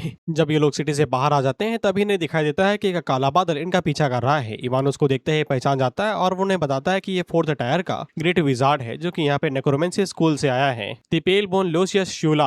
और ये जो काला बादल है दरअसल ये उसका डार्क एनो कॉपी है, एक फील्ड है जिसके अंदर यहाँ पे कई सारे अनडेड भरे पड़े होंगे। गैब्रियल उन दोनों से कहती है कि तुम दोनों आगे जाओ, मैं इसे रोकने की कोशिश करती हूँ। फ्रिया उससे कहती है लेकिन तुम्हारे बारे में क्या? तो गैब्रियल आगे से कहती है कि मैं उन्हें रोकती हूँ, तुम लोग जाओ, नहीं तो हम में से कोई भी बच के नहीं जा पाएगा। तो फ्रिया उससे कहती है कि ये मत कहना कि तुम यहाँ पे स्वान सॉन्ग का इस्तेमाल करने वाले हो, इससे तुम्हारी सोल डैमेज हो जाएगी। तो गैब्रियल आगे से बताती है कि ये सिर्फ प्रोजेक्शन है, उसकी ट्रू बॉडी नहीं है। बुरे से बुरा ये कुछ दिनों के लिए फॉरबिडन कर दी जाएगी यहाँ पे बाहर निकलने से, लेकिन इसकी जान नहीं जाएगी। इसके बाद गैब्रियल अपनी ताकत को बढ़ाती है और तेजी के साथ में उस डार्क क्लाउड की तरफ आगे बढ़ने लगती है और उसके अंदर घुस जाती है। और जब ये अंदर घुसती है तो फिर इसे दिखाई देते हैं कई सारे अनडेड, यहाँ तक कि एक ड्रैगन भी, जिसको यहाँ पे पता नहीं कौन सी बैटरी से चार्जिंग मिल रही थी। गैब्रियल उससे कहती है कि अच्छा ये है तुम्हारी असली फॉर्म। इसके बाद वो सभी अनडेड यहाँ पे गैब्रियल के ऊपर हमला करने लगते हैं, तो फिर उस काले बादल के अंदर से धमाके की आवाज आने लगती है। इवान आगे से कहता है कि ये बड़ी दुख की बात है कि ऐसी पावर हमारे पास नहीं है, लेकिन अभी के लिए हम लोगों को यहाँ से निकलना चाहिए, नहीं तो गैब्रियल ने जो सेक्रीफाइस किया है वो बेकार चला जाएगा। जिसके बाद ये अपने हाथ गाड़ी की स्पीड बढ़ाता और तेजी के साथ आगे बढ़ने लगता है। वहीं पे हम लोग गैब्रियल को देखते हैं जो कि शायद से डिवाइन बॉडी इस्तेमाल कर रहा था और ये तेजी के साथ आगे बढ़ते हुए जितने भी यहाँ पे अनडेड थे उन सभी को डिस्ट्रॉय करते हुए आगे बढ़ रहा था। हम लोग यहाँ पे उस लूसियस को देखते हैं जिसके बारे में इवान ने बताया था, जो कि अपनी अनडेड आर्मी से कहता है कि अपनी शील्ड आगे बढ़ाओ और खुद को डिफेंड करो। जिसके बाद ये सभी मिलकर एक बहुत बड़ी शील्ड बना लेते हैं जो कि इनको डिफेंड करने लगती है। गैब्रियल जब देखती है कि यहाँ पे फ्रेया और इवान दोनों यहाँ से काफी दूर जा चुके हैं, तो वो आगे से यहाँ पे स्वान सॉन्ग का इस्तेमाल करते हुए तेजी के साथ आगे बढ़ने लगती है उन सारे अनडेड्स के ऊपर हमला करने के लिए। जिसके बाद वो डायरेक्ट उनसे टकरा जाते हैं और वहाँ पे तगड़ा बड़ा धमाका होता है। धमाका इतना ज्यादा बड़ा हुआ था कि इवान जो इतनी दूर आ गया था, लेकिन इसके बावजूद जो आटर इफेक्ट था वो इन लोगों के पास आके गिर रहा था। जिसके बाद हम लोग उस सील्ड वाली जगह को देखते हैं तो ये तहस महस हो चुकी थी।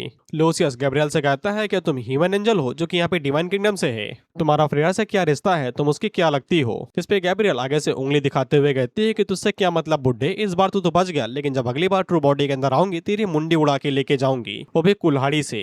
इतना कहने के बाद में ये यहाँ से कट लेती है हंसते हुए। तो ये बुड्ढा अपने मन के अंदर सोचता है कि साला प्रिंसेस के पास में कितनी सारी फोर्स छुपी हुई है भाई, ये मत कहना कि इसके जैसे 4-5 और भरे पड़े हैं। खैर अभी के लिए बुड्ढा यहाँ से निकल लेता है ये कहते हुए कि कट लेता हूँ इससे पहले कि और परेशानी आ जाए। इसके बाद हम लोग इवान को देखते हैं और इसकी गाड़ी यहाँ पे रुक जाती है ये कहते हुए कि हमें थोड़ा सा तेल चाहिए, खाना चाहिए और पानी चाहिए। तभी फ्रेया बाहर निकलते और इसके कान तेज थे, इसको यहाँ पे सुनाई दे रहा था कि कोई यहाँ पे चीख चीख के रो रहा है। तभी इवान को दिखाई देते हैं कुछ लोग जो कि बहुत ज्यादा जोर से रो रहे थे। जिसपे इवान आगे से ये कहता है ऐसा लगता है कि कोई मर गया है, जो कि यहाँ पे मॉडिफाइड था ऑक्स के साथ में, बेसिकली सांड के साथ में। फ्रेया आगे से कहती है कि वो कोई ऑक्स नहीं है बल्कि वो एक इंसान है, वो भी हमारा ही इंसान एल्ड्रोडियन। फिर हम लोग पॉलस को देखते हैं और इसकी बॉडी अब यहाँ पे हिलने लगी थी हजामत के बाद में। लेकिन तभी पॉलस के सामने कोई दूसरा बंदा आता है जिसका नाम कोरू वेजस था, जो कि पॉलस को बताता है कि अब वो उसका यहाँ पे काम लेने के लिए आया हुआ है। तो पॉलस उससे पूछता है क्यों और तुम ही क्यों, क्या मेंटोर ने मेरे ऊपर गिव अप कर दिया है। जिसपे कोरू आगे से सरकाइजम में कहता है कि मास्टर ने तुम्हारे ऊपर गिव अप कहाँ किया, बल्कि वो तो तुमसे काफी ज्यादा खुश हो गए हैं तुम्हारी मेहनत को देख के, इसलिए वो तुमको थर्ड टायर पे यहाँ पे प्रमोट करने वाले हैं। जिसपे पॉलस काफी ज्यादा खुश हो जाता है। लेकिन तभी कोरू आगे से कहता है कि इतनी जल्दी खुश ना हो, मेंटोर तो इतने ज्यादा खुश थे कि वो तो तुम्हारी खाल उधेड़ना चाहते थे, वो भी तुम्हें जिंदा रख के, जो कि तुमको रिकमेंड करने वाला यहाँ पे एक 4th टायर का ग्रैंड विजार्ड था, इसलिए उन्होंने अपने गुस्से को यहाँ पे शांत कर लिया। पॉलस उससे पूछता है लेकिन तुम ये सब कुछ मुझे क्यों बता रहे हो।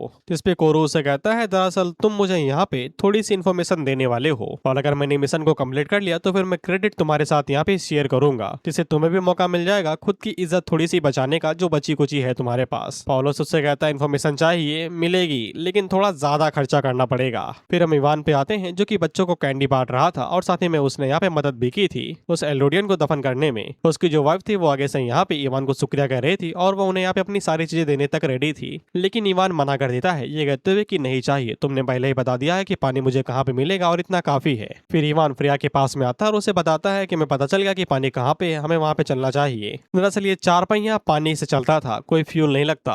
गन्ना राजा को पता न चले नहीं तो वो उसके अंदर भी जूस मिला देंगे। हम लोग फ्रेया को देखते हैं और ये भाई खुद के ऊपर शक कर रही थी। ये आगे से कहती है क्या मैं सच में इतनी पावरलेस हूँ, मेरे ही लोग यहाँ पे इतना सफर कर रहे हैं और एक प्रिंसेस होने के नाते मैं इनकी मदद नहीं कर पा रही हूँ, क्या मैं इतनी पावरलेस हूँ। यही बात अगर हमारे नेता लोग सोच लेते तो आज हम लोग धन्य हो जाते, खासकर सफेद दाढ़ी वाला। जिसपे इवान कहता है कि देखो भाई अभी के लिए सबसे जरूरी चीज सर्वाइव करना है, अगर वो लोग सर्वाइव करेंगे तभी यहाँ पे होप रहेगी, और अगर वो लोग सर्वाइव कर लेते हैं तो अनलिमिटेड होप रहेगी। जिसके बाद ये लोग सफर करते हुए एक और जगह पे आ जाते हैं जहाँ पे इन्हें रुकना था। जिसके बाद तुम लोग देखो जादू, हम लोग देखते हैं कि यहाँ पे ये लोग खाना खाने के लिए रुके हुए थे। हम लोग इवान को देखते हैं और फ्रेया को देखते हैं और इनका हो चुका था रंग बदल। मैंने बोला ना कि ऑथर कलर ब्लाइंड है या फिर वो हमें टेस्ट कर रहा है कि हम लोग कितने अंधे हैं। मजाक कर रहा हूं, इन लोगों ने अपना फेस बदल लिया है शायद, फेस बदला है मान लिया, लेकिन बालों के रंग कैसे बदल सकते हैं। या फिर ऑथर ने कलर भरने वाला काम किसी और को दिया होगा और उसे होगी भाई कलर ब्लाइंडनेस और उसने यहाँ पे पीले भर दिए और ब्लोंड की जगह पे काली। चिंता न करो, ये आगे जाके दोबारा सफेद हो जाते हैं। और अगर सच में ये गलती से हुआ होगा ना, उस बंदे को कस के डांट खाने को मिली होगी। और फिर फ्रेया इवान से पूछती है कि तुमने 2 रूम क्यों लिए भाई, अगर हम लोग एक रूम के अंदर रहते। सॉरी मैं गलत सवाल पढ़ रहा हूँ, अगर हम लोग अलग अलग रूम के अंदर रहेंगे तो फिर जो लोग हमारा पीछा कर रहे हैं वो तो हमें इजिली मार सकते हैं ना। इवान कहता है कि हमने 2 लिए हैं लेकिन रुकेंगे एक ही रूम के अंदर, दूसरा वाला तो उन्हें भटकाने के लिए है। फ्रेया आगे से कहती है 200 IQ प्ले।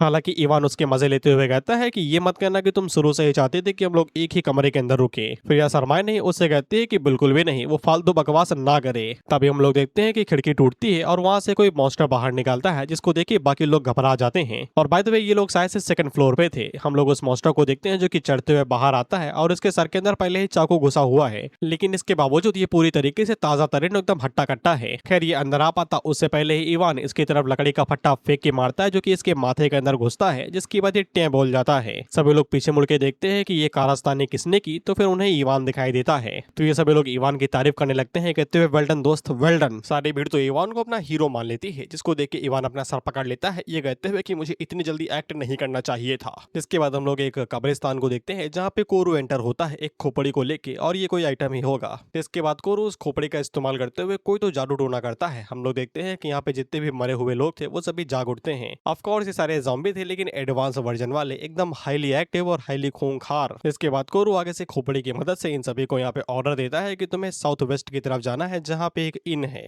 यानी कि एक होटल, रेस्टोरेंट, ईटीसी। और जबरदस्त जादू टोना करने के बाद में वो उन सभी को यहाँ पे फ्रेया की तरफ भेज देता है, ये कहते हुए कि उसको खत्म करके ही आना। हम लोग इवान को देखते हैं और उसे पता चल जाता है कि ये तो सिर्फ ट्रेलर था, पूरी पिक्चर अभी बाकी है। इसीलिए वो वहाँ के सभी लोगों से कहता है कि जितने भी खिड़की दरवाजे हैं उन सभी को यहाँ पे ब्लॉक कर दो, जो भी मिले उससे। इसके बाद जितने भी लोग थे, बेसिकली जो मर्द थे, उनको यहाँ पे फर्स्ट फ्लोर पे रखा जाता है, और जितने भी वुमन और बच्चे थे जो खुद को डिफेंड नहीं कर सकते हैं, उनको सेकंड फ्लोर के ऊपर भेज दिया जाता है। और जिसके पास भी वेपन था वो उन सभी को आगे कर देता है, ये कहते हुए कि तुम लोग पहले हमला करोगे। फिर कोई दरवाजे के ऊपर खटखटाता है तो इवान उन लोगों को चुप होने का इशारा करता है और वो दरवाजे के पास जाता है तो सामने से वो चीखते हुए कहता है कि मदद करो, यहाँ पे बहुत सारे मॉन्स्टर हैं, मुझे अंदर आने दो, मैं तुमसे भीख मांगती हूँ। तो सभी लोग इवान से कहते हैं कि उसको अंदर आने दो, हमें उसकी मदद करनी चाहिए। वो लोग दरवाजा खोलते उससे पहले इवान उन्हें रोक देता है, ये कहते हुए कि रुक जाओ। फिर वो उस लड़की से पूछता है कि बाहर कितने मॉन्स्टर हैं, तो वो लड़की कहती है बहुत सारे हैं, मैं उनसे अपनी जान बचा के यहाँ पे आई हूँ, मुझको जल्दी से अंदर आने दो, नहीं तो वो सभी लोग मुझे मार डालेंगे। वो सभी लोग भावुक हो रहे थे तो वो इवान से कहते हैं कि जल्दी से उसको अंदर आने दो, नहीं तो वो बाहर मारी जाएगी। लेकिन इवान दोबारा सवाल पूछता है कि बाहर कितने लोग हैं, क्या तुम्हें सिर्फ अकेली हो, बाकी लोग कहाँ पे गए। वो लड़की कहती है कि वो सभी मेरे पीछे हैं, वो लोग धीरे धीरे करके यहाँ पे आ जाएंगे, तुम एक जिंदा लड़की को मरने थोड़ी नहीं दोगे। इवान को समझ में आ जाता है कि ये बस एक चाल है, तो वो उसे पूछता है कि तुम अकेली हो तो फिर तुम यहाँ पे आ कैसे गई इतने सारे मॉन्स्टर्स के बीच से।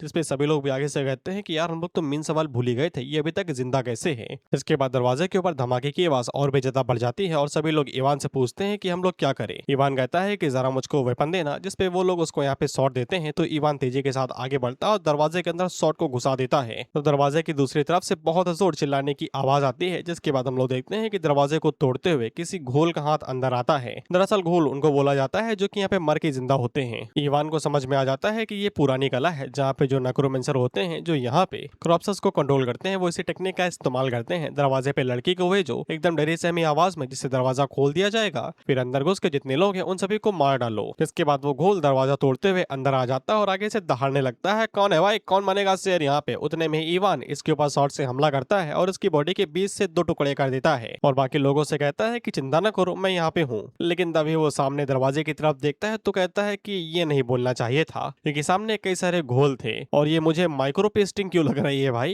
ये कॉपी पेस्ट किसने किया यहाँ पे। इसको देख के तो यही बोलूंगा कि मत करो भाई, बहुत गंदा लगता है, मत करो। ये लोग उन्हें देख के घबरा जाते हैं कि ये साले आए कहाँ से, वो भी इतने सारे। दूसरा बंदा आगे से कहता है जो भी हो बस खुद को काटने मत देना, ये साले जहरीले लगते हैं। इवान उन लोगों से कहता है लड़ने के लिए रेडी हो जाओ। जिसके बाद ये सभी लोग यहाँ पे लड़ने लगते हैं। कोई अपनी फैमिली को बचाना चाहता था तो किसी को हीरो बनना था, लेकिन सभी लोग लड़ रहे थे और कोई भी इन मॉन्स्टर को सेकंड फ्लोर पे जाने नहीं देना चाहता था। हम लोग सेकंड फ्लोर पे फ्रेया को देखते हैं जो कि उन सभी लोगों से कहती है कि डरो नहीं, एक साथ घेरा बना लो, हम लोगों को बच्चों को किसी भी कीमत पे प्रोटेक्ट करना पड़ेगा। हम लोग मदर और उनके बच्चों को देखते हैं जो कि एक दूसरे को प्रोटेक्ट करने के लिए पास ही में बैठे हुए थे। तभी दीवार को तोड़ते हुए एक मॉन्स्टर नीचे आता है तो फ्रेया उन लोगों से कहती है कि डरो नहीं। उतने में हम लोग देखते हैं कि उस मॉन्स्टर का स्वागत बर्तन, चमचा, बेलन, बाल्टी, मग्गे सबसे होता है। इन तीनों को जो भी मिल रहा था उसको इन लोगों ने वेपन बना लिया, जिसको देख के फ्रेया काफी ज्यादा खुश होती है कि कम से कम चलो इनके अंदर जज्बा तो है लड़ने का और उसको इनके बारे में चिंता करने की जरूरत नहीं है। जिसके बाद ये आगे से मैजिक का यूज करते हुए बर्फ का एक टिल्ला बनाती है, जिसको यहाँ पे उस मॉन्स्टर के सर के ऊपर दे के मारती है। इसके बाद दोबारा अपने मैजिक का यूज करते हुए यहाँ पे एक बहुत बड़ा बैरर बना लेती है इन सभी को प्रोटेक्ट करने के लिए। और वो इवान से कहते हैं चिंता ना करो, सेकंड फ्लोर मेरे हाथे है। नीचे हम लोग फर्स्ट फ्लोर को देखते हैं तो इन लोगों ने जितने भी घोल अंदर आए थे उन सभी को मार डाला था। जिसके बाद इवान उन लोगों से कहता है कि तुम लोग यहीं पे ही रुको और जगह को अच्छे से डिफेंड करो, मैं उस नेक्रोमेंसर को ढूंढता हूं और उसकी गुद्दी थोड़ा सा चटका के आता हूँ। इतना कहने के बाद में ये बाहर निकल आता है और बाहर जो भी मॉन्स्टर इसके सामने आ रहा था वो उसके टुकड़े करते हुए आगे बढ़ा था। लेकिन ज्यादा ये हीरो बन नहीं पाता क्योंकि यहाँ पे जो स्वॉर्ड थी वो जवाब दे जाती है और बीच से 2 हिस्सों में टूट जाती है। खैर इवान के पास में इसका भी सॉल्यूशन था। वो आगे से यहाँ पे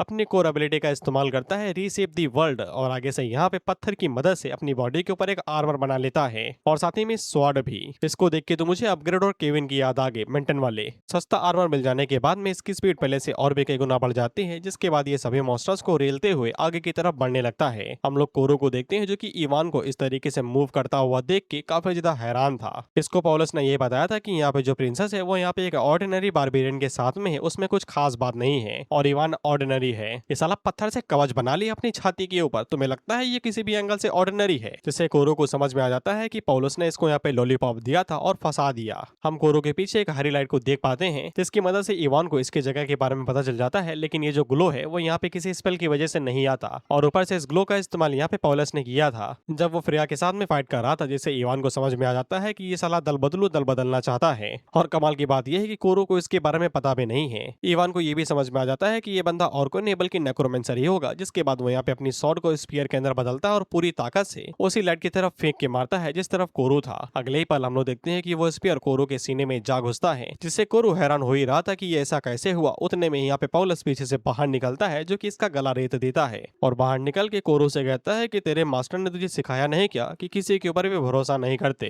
कोरो उससे पूछता है कि तुमने धोखा क्यों दिया, जिसपे पॉलस आगे से यही कहता है कि बस हमारा जो इंटरेस्ट है वो यहाँ पे मेल खा गया है। इवान पॉलस से पूछता है और दोस्त क्या हालचाल है, जिसपे पॉलस उससे पूछता है कि एक साथ काम करना चाहोगे। इवान उससे पूछता है कि क्या चाहिए तुमको, जिसपे पॉलस आगे से कहता है कि उसके जो डिमांड्स है वो बिल्कुल सिंपल है। जब वो कैपिटल पहुंचेगा तब उसे यहाँ पे फैंक्शन के इन्फ्लुएंस का इस्तेमाल करना है और पॉलस के मास्टर के लिए परेशानी खड़ी करनी है। और इसके मास्टर का नाम ल्यूसियस है, यानी कि वह बंदा जिसने यहाँ पे गैब्रियल के साथ में फाइट की थी। अपनी पावर का यूज करते हुए ल्यूसियस को इतना ज्यादा परेशान करना है कि वो खुद ही यहाँ से भाग जाए और दोबारा कभी कैपिटल वापस ना आए। और जब उसे जरूरत पड़ेगी किसी की जिसकी मदद से वो वापस आ पाएगा, तब उसे यहाँ पे एक असिस्टेंट की जरूरत पड़ेगी और जो कि मैं होऊंगा। और तब मैं उस अपॉर्चुनिटी का फायदा उठाऊंगा और यहाँ पे 4th टायर पे एडवांस कर जाऊंगा। इवान उससे कहता है कि उसके बदले में तुम हमें क्या ऑफर दोगे। पॉलस उससे कहता है कि मैं तुम्हें यहाँ पे उन गद्दारों के बारे में बताऊंगा जो कि यहाँ पे इन्फॉर्मेशन लीक कर रहे हैं। फिर अगर चाहे यहाँ पे फ्रेया अपनी इन्फॉर्मेशन को लीक भी कर दे, अपनी आइडेंटिटी को लीक भी कर दे, तभी वो सेफली यहाँ पे पहुंच जाएगी और लूसियस को इसके बारे में पता भी नहीं चलेगा। और अगर रॉयल फैमिली यहाँ पे अपने कुछ एक्सपर्ट्स को भेजती है तुम्हें एस्कॉर्ट करने के लिए, बेसिकली सेफली इन लोगों को किंगडम तक ले जाने के लिए, तो फिर इन लोगों को कोई भी दिक्कत नहीं होगी। इवान इस डील के लिए तुरंत ही मान जाता है। तो पॉलस यहाँ से जाते हुए कहता है उम्मीद करता हूँ कि तुम अपना वादा निभाओगे। इवान आगे से कहता है अगर फ्रेया को यहाँ पे डिस्ट्रेस यानी कि सिग्नल देना होता अपनी एकेडमी या फिर अपने किंगडम को, तो उसने दे दिया होता पहले ही, लेकिन वो कभी अपनी वजह से ना देती। वो यहाँ पे हमेशा सिविलियंस को पहले रखती है। अगर उनकी जान को खतरा होता तो वो सिग्नल दे देती, लेकिन अभी तक सिर्फ उसकी जान पे ही खतरा था, तो उसने कोई भी सिग्नल नहीं भेजा। और पॉलस को इसके बारे में पहले से ही पता था, इसलिए इवान अपने मन के अंदर सोचता है कि दोनों के बीच में रिश्ता क्या है। जिसके बाद हम लोग इनको देखते हैं तो ये सभी लोग खुश थे, तो फिर नाच गा रहे थे और खाने की तैयारी कर रहे थे। वहीं पे इवान फ्रेया से कहता है कि हम लोगों को जितनी जल्दी हो सके उतने जल्दी कैपिटल वापस पहुंचना होगा, नहीं तो और भी ज्यादा इनोसेंट लोग मारे जाएंगे। जिसपे फ्रेया आगे से कहती है कि उसे लिए मैं ये लेटर लिख रही हूँ, ये जैसे टेंपल के पास में पहुंच जाएगा तो फिर रॉयल फैमिली को पता चल जाएगा कि मैं कहाँ पे हूँ और मेरा छोटा भाई मुझे लेने के लिए आ जाएगा। जिसके बाद वो ये लेटर डिलीवर करने के लिए सॉक्स नाम के एक समन को बाहर निकालती है, जो कि डॉग था लेकिन इसके पंख भी थे, उड़ने की भी एबिलिटी होगी इसके पास में। फ्रेया उससे कहती है कि ये लेटर पासे के टेंपल के पास में डिलीवर कर देना और किसी को भी मेरी लोकेशन के बारे में ना बताना, सिर्फ एस्ट्रोलोफो को छोड़ के। फिर सॉक्स लेटर डिलीवर करने के लिए निकल जाता है। अगले दिन हम लोग देखते हैं कि जब इवान सो रहा था कभी कोई दरवाजे के ऊपर खटखटाता है और जब इवान खड़ा होकर दरवाजा खोलता है तो सामने ऑटो था जो फ्रेया को लेने के लिए आया हुआ था और वो इवान से पूछता है कि तुम्हारा मेरी बहन के साथ क्या रिश्ता है। इवान कुछ कह पाता उससे पहले यहाँ पे फ्रेया कहती है कि मैं यहीं पे हूँ। जिसके बाद वो इवान से ऑटो को मिलवाती है। ऑटो उन लोगों से कहता है कि अपना सामान बांधो और जल्दी से घोड़ा गाड़ी में बैठो। वहीं पे इवान फ्रेया से पूछता है कि ये तुम्हारा चुटका भाई है, गिट्ठा कुछ ज्यादा ही आकार नहीं इसके अंदर। तो इसके बाद वो दोनों अपना सामान बांधते हैं और कैरेज में बैठ के वहां से निकल जाते हैं। जिसके बाद ये लोग सेफली कैपिटल के अंदर आ जाते हैं। सभी लोग खुश हो जाते हैं कि प्रिंसेस वापस आ गई। फिर हम फ्रेया को उसके फादर के साथ में देखते हैं। उसके फादर भी खुश थे कि फ्रेया वापस आ गई। वहीं पे वो रोते हुए अपने फादर को बताती है कि अनडेड फैंक्शन ने उन्हें धोखा दिया है। उसके फादर उससे पूछते हैं कि उन्होंने सिर्फ हमें धोखा दिया है या फिर पूरे यहाँ पे एडलॉन को धोखा दिया है। फ्रेया कहती है कि उन्होंने यहाँ पे सबको धोखा दिया है। फ्रेया के फादर उससे कहते हैं कि मैं ये मैटर संभाल लूंगा। जिसके बाद वो उसे इवान के बारे में पूछते हैं कि मुझे पता चला कि तुम किसी लौंडे के साथ में वापस आई हो, किस टाइप का इंसान है वो। जिसपे फ्रेया आगे से कहती है कि थोड़ा सा अजीब सा है और मैं क्या ही बोलूं। तो उसके फादर यही कहते हैं कि उसे डिनर पे बुलाओ भाई, खाना वाना करवाओ उसके साथ। इसके बाद फ्रेया यहाँ से निकल जाती है कहते हुए ठीक है। उसके जाने के बाद में फ्रेया के फादर किसी आसुराम नाम के बंदे को बुलाते हैं और उससे कहते हैं कि जरा जाके उस बंदे को चेक करना कि वो कौन है और सत्य में गए उसको मेरे पास भेजो। मुझे यकीन नहीं है कि उस साले को पता नहीं चला ये सारे कल्टिस्ट क्या कर रहे हैं। हम लोग आसुराम को देखते हैं जो कि कोने से बाहर निकलता है। फ्रेया के फादर उससे कहते हैं कि उस लड़के की अच्छे से खातिरदारी करना, कोई कमी ना छूटे। हम लोग इवान को देखते हैं और तभी उसके पास में एक मेड आती है जो कि अपना नाम मारिया बताती है, ये कहते हुए कि वो उन सभी मेड की यहाँ पे हेड है और उसको यहाँ पे डिनर के लिए इन्वाइट किया गया है, लेकिन उससे पहले उसे यहाँ पे नहाना धोना पड़ेगा और वो उसको लेके जाएगी कि कहाँ पे नहाना धोना है। इवान उससे कहता है रास्ता दिखाइए। जिसके बाद वो दोनों उस जगह पे आ जाते हैं जहाँ पे नहाना धोना होगा। वहीं पे इवान कपड़े उतार ही रहा था, उससे पहले ही मारिया उसे चिपक जाती है, ये कहते हुए लाओ मैं तुम्हारे कपड़े उतार देती हूँ। इवान उससे कहता है 4 साल का बच्चा नहीं हूँ मैं, मेरे पास मेरे हाथ है, मैं सब कुछ उतार सकता हूँ। तो मारिया आगे से कहती है कि ये एक मेड की ड्यूटी है कि वो अपनी पूरी ड्यूटी फुलफिल करे। इवान उससे कहता है अच्छा, मैंने कभी सोचा भी नहीं था कि गोल्ड स्मिथ फैमिली इतनी ज्यादा पावरफुल होगी कि वो लोग यहाँ पे 3rd क्लास की एक मेड को हायर करेंगे बस एक नॉर्मल से आदमी को सर्व करने के लिए। मारिया उसे कहती है अच्छा तुमने मुझे पकड़ लिया, चलो फिर अब मैं तुम्हें परेशान नहीं करती मैं सीधा तुम्हें डिनर में ही मिलूंगी। इतना कहने के बाद में वो चुपचाप यहाँ से वापस आ जाती है। इवान का ध्यान इस पे नहीं जाता कि ये चुपचाप वापस जा रही है, उसका ध्यान जाता है स्कर्ट के नीचे इतने बड़े खंजर पे जो कि हाथ के बराबर है। यानी अगर इसने कोई भी गलत कदम उठाया होता तो ये दूसरा कदम उठाने के लायक न रहता। वहीं पे हम लोग आसूराम को देखते हैं जो कि काफी ज्यादा परेशान था, यही सोचते हुए कि पता नहीं कैसे टाइप का लड़का होगा वो जो कि फे की आंखों में आया है। उतने बीमारियां इनके पास आती है और आगे से बताती है कि लड़के के अंदर दम है और वो बिल्कुल भी हव से नहीं है, ना ही कोई लौंडियाबाज है। आसूराम उसे कहता है कि मैंने तो तुम्हें ऑर्डर नहीं दिया था उसे सेड्यूस करने के लिए, जिस पे मारिया आगे से कहती है कि मैंने बस वो कर दिया, आप जेलस तो नहीं है कि मैंने वो किया, इसका क्या मतलब है। खैर जो भी हो, आसूराम उसे कहता है कि ऐसा कुछ दोबारा न करना, तुम्हारा मिशन खत्म हुआ, अब मैं सब कुछ खुद हैंडल कर लूंगा। तो मारिया उससे पूछती है क्या तुम जाके उसे पर्सनली मिलोगे, जिस पे आसूराम आगे से कहता है ना, मैं इतना आगे थोड़ी ना जाने वाला हूँ, मैं तो अपने छोटे भाइयों और बहनों को भेजूंगा उससे मिलने के लिए। जिसके बाद ये सीटी बजाता है तो फिर हम लोग देखते हैं कि यहाँ पे सस्ते वुल्फ आते हैं, वो भी AI जनरेटेड, लेकिन फिर भी इनकी क्वालिटी काफी ज्यादा अच्छी है। मैं अपने चैट जीपीटी से बोलूं कि ये लाके दो तो वो टट्टी लाके देता है, जिसको देख के बस मैं अपने मन के अंदर यही सोचता हूँ ये करेंगे हम पे राज। फिर हम लोग इवान को देखते हैं जो कि मस्त सज सवर के अपने कमरे से जैसे ही बाहर निकलता है तो उसका सामना एक बहुत बड़े वुल्फ से होता है। इवान पहले तो उसको डॉग समझता है, लेकिन अच्छे से घूरने पे उसे समझ में आ जाता है कि ये कोई कुत्ता नहीं बल्कि एक भेड़िया है। तो फिर हम लोग आसूराम को देखते हैं जो कि उस वुल्फ जिसका नाम शैला था उसे कहता है कि अच्छे से जरा उसे सबक सिखाना। तो शैला इवान के मुंह के ऊपर गुर्राने लगता है उसे डराने के लिए, लेकिन इवान बिल्कुल भी नहीं डरता बल्कि वो उसे गुदगुदी करने लगता है। तो ये आगे से कुत्ते वाले रूप के अंदर आ जाता है। ओ माय गॉड, इन लोगों ने सब कुछ सेंसर किया है अभी तक, कच्ची तक, लेकिन इसको सेंसर क्यों नहीं किया भाई, इसकी पुण्य तक दिखा रखी है इन लोगों ने, और साथ में 2 अखरोट भी। खैर मारी आसूराम से कहती है कि ये तो कुछ ज्यादा ही गड़बड़ निकल गया। आसूराम आगे से कहता है मिसकैलकुलेशन हो गया, अब ऐसा लगता है चीजें अपने हाथों में लेनी पड़ेंगी कि लौंडे में कितना दम है। जिसके बाद वो आगे बढ़ता है इवान को चैलेंज करने के लिए। वहीं पे इवान अपने मन के अंदर सोचता है अगर मैं अच्छे से याद करूँ तो ये क्यूटी यहाँ पे शैला है और इसको भेजने वाला पक्का यहाँ पे। उतने में आसूराम खुद सामने आ जाता है और वो इवान से डायरेक्ट डुअल के लिए चैलेंज करता है, ये कहते हुए कि मुझे देखना है कि फे ने तुम में ऐसा क्या देखा है जो हम नहीं देख पा रहे हैं। इवान तुरंत ही डुअल के लिए मान जाता है, ये कहते हुए तो सम्मान की बात है। फिर ये दोनों ट्रेनिंग ग्राउंड के अंदर आते हैं जहाँ पे आसूराम उन लोगों से कहता है कि जाओ जाके सबको बता दो कि मैं यहाँ पे न्यू गेस्ट के साथ में प्रैक्टिस करने वाला हूँ। तो फिर सभी लोग ये जान के खुश हो जाते हैं कि उन्हें बढ़िया शो देखने का मौका मिलेगा, और उन्हें इवान के लिए बुरा लग रहा था कि इवान ने आते ही सीधा यहाँ पे आसूराम को उंगली कर दी। जिसके बाद सब कुछ रेडी किया जाता है और आसूराम इवान से पूछता है क्या तुम रेडी हो, जिसपे इवान आगे से कहता है हाँ। वहाँ पे आसूराम पूरा जोर नहीं लगा रहा था, वो इवान के ऊपर एक ही हाथ से हमला करते हुए कहता है कि संभल के मर मत जाना। जिसपे इवान आगे से कहता है कि इतनी इजीली नहीं मरूंगा। जिसके बाद वो अपनी एलिमेंट वाली power basically core रीसेप the world वाली एबिलिटी का यूज करते हुए सामने मिट्टी की एक दीवार ले आता है जो कि आसूराम के अटैक को इजीली ब्लॉक कर लेती है। वहीं पे आसूराम इवान से पूछता है कि तुम्हारी ये क्लास एबिलिटी है, जिसपे इवान सीधा जवाब नहीं देता, ये कहता है कि ऐसा तुम कह सकते हो। जिसके बाद आसूराम फुल पावर के साथ में इवान के ऊपर हमला करने को आगे बढ़ता है। तो वो दोनों एक दूसरे के साथ में स्ट्राइक्स को शेयर करते हैं, डिफेंड करते हैं, लेकिन यहाँ पे आसूराम ने इजीली इवान की जो स्वॉर्ड थी उसको यहाँ पे डिस्ट्रॉय कर दिया था। वहीं पे वो इवान से कहता है कि तुम हारे गए, अब इसको यहीं पे ही खत्म करते हैं। इवान आगे से कहता है मुझे तो बिल्कुल भी नहीं ऐसा लगता। जिसके बाद वो दोबारा अपनी एबिलिटी का यूज करते हुए सामने की तरफ एक स्लैश मारता है, जिसको देख के आसूराम समझ जाता है कि ये तगड़ा होने वाला है। तो वो सभी लोगों से कहता है कि सब लोग दूर हट जाओ। जिसके बाद वहाँ पे एक तगड़ा धमाका होता है, और अगर तुम्हें अभी भी इसकी एबिलिटी समझ में नहीं हो तो फिर ये हर एक टाइप के एलिमेंट को यूज कर सकता है, और चाहे तो एक न्यू एलिमेंट भी बना सकता है। एक तरीके से इसके पास यहाँ पे सारी एबिलिटीज हैं जो कि गेम के अंदर अवेलेबल हैं। खैर धुआं हटने के बाद में हम लोग आसूराम को देखते हैं जो कि बस ठीक ठाक था, और वो इवान से कहता है शाबाश तुमने मेरा टेस्ट पास कर लिया। जिस पे इवान आगे से दरिया दिल बनते हुए कहता है कि आपने मुझे जीतने दिया। आसूराम जाते हुए कहता है कि मक्खन मजे नहीं, जल्दी से अच्छे कपड़े पहन लो, तो इस तावे के साथ निपटना मुझसे ज्यादा मुश्किल होने वाला है। इसके बाद हम लोग फ्रेया को देखते हैं जिसने यहाँ पे अपनी ड्रेस पहन रखी थी। तो इवान उसको पहचाने नहीं पाता। फ्रेया उससे कहती है साले शकल कैसे भूल गया तू मेरी, कपड़े बदले हैं सिर्फ। जिस पे इवान आगे से कहता है मेरे लिए तो तुम बिल्कुल नई ही बन गई हो। तभी यहाँ पे ऑटो आता है जो कि इवान से कहता है कि कभी सोचा भी नहीं था कि एक बारबेरियन इतना ज्यादा साफ और सुंदर दिख सकता है। इवान उसको देख के उसे पूछता है लेकिन तुमने ये ड्रेस क्यों पहन रखी है, पहले मुझे ये बताओ। तो ये आगे से चौड़ा बनते हुए कहता है कि कौन है भाई, क्या दिक्कत है,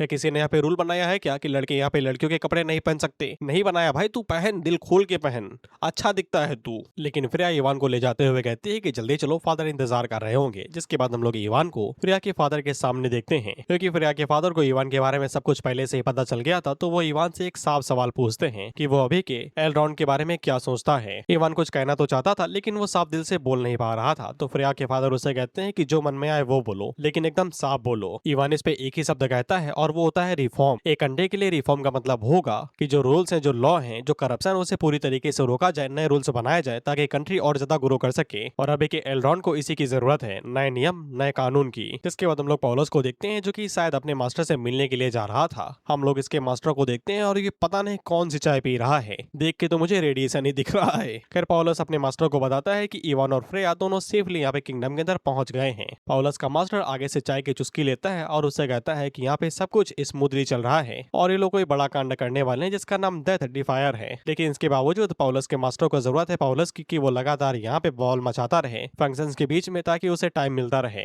और जब डेथ डिफायर कंप्लीट हो जाएगा तब यहाँ पे दी गोल्ड स्मिथ रॉयल फैमिली के पास भी कोई चॉइस नहीं होगी कॉम्प्रोमाइज होने के अलावा। इसके बाद पॉलस तो यहाँ से कट लेता है ये कहते हुए कि जैसा आप बोले। पॉलस के जाने के बाद में हम लोग एक पेड़ को देख पाते हैं जो कि यहाँ पे पॉलस के मास्टर से कहता है कि तुमने इसे चूज किया है, इसके पास तो कोई खास एबिलिटी भी नहीं है और ना ये कोई खास है। इस पे पॉलस का मास्टर कहता है कि ऑफ कोर्स मुझे इसके बारे में पता है और मैंने अभी तक कोई भी सक्सेसर यहाँ पे चूज नहीं किया है और अगर मैं चूज करूंगा तो फिर बिल्कुल भी पॉलस जैसे किसी मीडियोकर को तो बिल्कुल भी चूज नहीं करूंगा। इसके बाद पॉलस का मास्टर अपने पास से यहाँ पे एक मैप को बाहर निकालता है जो कि सिटी के अंडरग्राउंड सीवर सिस्टम का है और वो उस पौधे से कहता है कि मैं चाहता हूँ कि तुम सिटी के सीवर के अंदर जाओ और वहाँ पे स्पेल मार्क को छोड़ दो खास लोकेशंस के ऊपर। पता नहीं ये दोनों क्या कांड करने वाले हैं, लेकिन जो भी कांड हो वो इतना बड़ा होने वाला है कि वो पूरी की पूरी सिविलाइज वर्ल्ड को ही अपना दुश्मन बना लेगा। इसके बाद हम लोग इवान पे दोबारा आ जाते हैं जो कि फ्रेया के फादर को बताता है कि न्यू जनरेशन के अंदर कई सारे पावरफुल पाथ्स आने वाले हैं। बेसिकली न्यू क्लासेस धीरे धीरे करके ऐड होंगी तो वो इसी बारे में बता रहा है जो कि एल्डाउन को एक न्यू एरा की तरफ यहाँ पे पुश करेगा।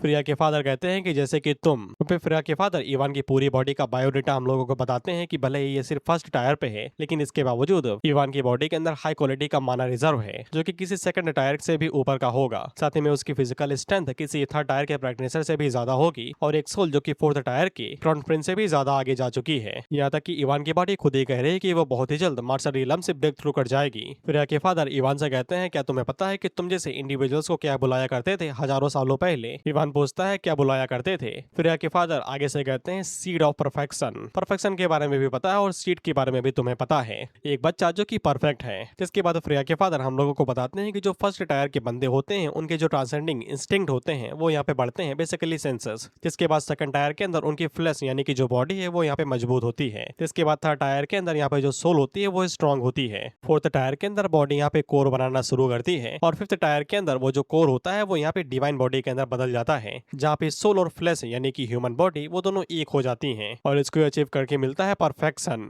इवान ने फिफ्थ टायर यहाँ पे हासिल किया था लेकिन ये बिल्कुल भी उससे मैच नहीं कर रहा था जो इवान ने हासिल किया था। बड़ो जो यहाँ पे बता रहे हैं वो बिल्कुल अलग चीज ही है। फ्रेया के फादर खड़े होते हैं और वे इवान से कहते हैं कि बोल तुम जैसे जवान बच्चों के हाथों में ही होना चाहिए। मैं एफ्रोडिटी को तुम्हारी केयर के अंदर छोड़ता हूँ। एफ्रोडिटी मीन्स फ्रेया, उसका अच्छे से ख्याल रखना और उसके साथ थोड़ा और समय बिताओ। मैं अभी तक इस जगह को यहाँ पे कैपिटल बुला रहा था लेकिन इस जगह को इवान मोर कैपिटल बुलाते हैं और हम लोग इसके ग्रैंड एरिना को देखते हैं जहाँ मैच चल रहा था तो सभी लोग अपनी अपनी पार्टी को यहाँ पे चीयर कर रहे थे। मैच को लड़ाई दंगा वाला नहीं था, यहाँ पे रब भी चल रही थी।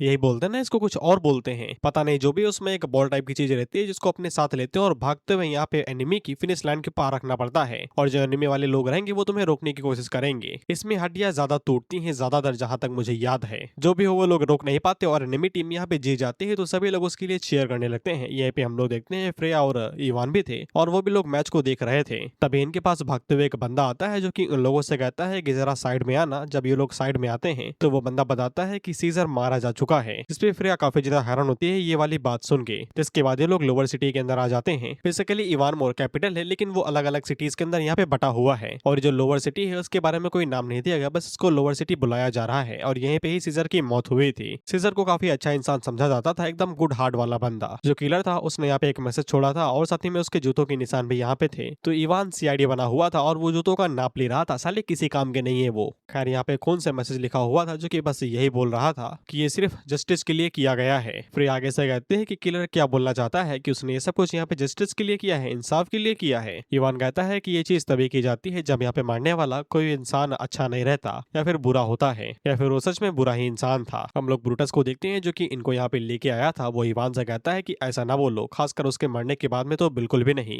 तुम उसके ऊपर ऐसे इल्जाम नहीं लगा सकते। अगर तुम अपने शब्दों को वापस नहीं लोगे तो फिर मुझे तुम्हें डुअल के लिए चैलेंज करना पड़ेगा। लेकिन उस टाइम पे फिर आप ब्रूटस से कहते हैं कि तुम चुप रहो। जिसके बाद इवान पीछे मुड़ता और वो ब्रूटस को शब्दों में लपेट लेता है ये कहते हुए कि अच्छा वो अच्छा इंसान था तो फिर क्या तुम बता सकते हो एक नोबल आदमी इस तरीके की लोअर सिटी के अंदर क्यों आएगा, वो भी आधी रात में अकेला किसी सीक्रेट मीटिंग के लिए। और ऊपर से वो बिल्कुल भी यहाँ पे रेजिस्टेंस नहीं दिखाया, इजिली मारा गया। एक सेकंड टायर के शॉर्ट ग्लैडियर के लिए फाइट बैक करना इतना तो मुश्किल नहीं होने वाला था। ब्रूटस के पास इसका कोई भी जवाब नहीं था। तो इवान उसे कहता है कि मैं तुम्हें एक अच्छी एडवाइस देता हूँ, कभी भी डुबल के लिए इतनी इजीली ना बोलना, नहीं तो किसी एड़ी टेढ़े बंदे के लपेटे में आ सकते हो। फ्रिया ब्रूटस से कहती है कि तुम जाओ और जाके सीजर के लिए फ्यूनरल का जुगाड़ करवाओ, उसकी फैमिली यहाँ पे रहती नहीं है तो फिर सारी जिम्मेदारी तुम्हें उठानी पड़ेगी क्योंकि तुम उसके दोस्त हो। इस पर ब्रूटस आगे से कहता है ठीक है, और तुरंत यहाँ से निकल जाता है। फ्रिया भी आगे से कहती है कि यहाँ पे सीजर एक माइनर सी नोबल फैमिली के अंदर पैदा हुआ था, लेकिन वो एक नोबल था तो वैसे ही लोअर सिटी के अंदर नहीं आएगा, और ये बात बिल्कुल भी यहाँ पे सेंस नहीं बनाती है। इवान कहता है ये सब कुछ यहाँ पे लड़ाई करवाने के लिए किया गया है कंजर्वेटिव एंड रिफॉर्मिस्ट फंक्शंस के बीच में। कंजर्वेटिव फंक्शन मींस यहाँ पे कुछ ऐसे फंक्शन जो कि ट्रेडिशनली चलते आ रहे हैं, और रिफॉर्मिस्ट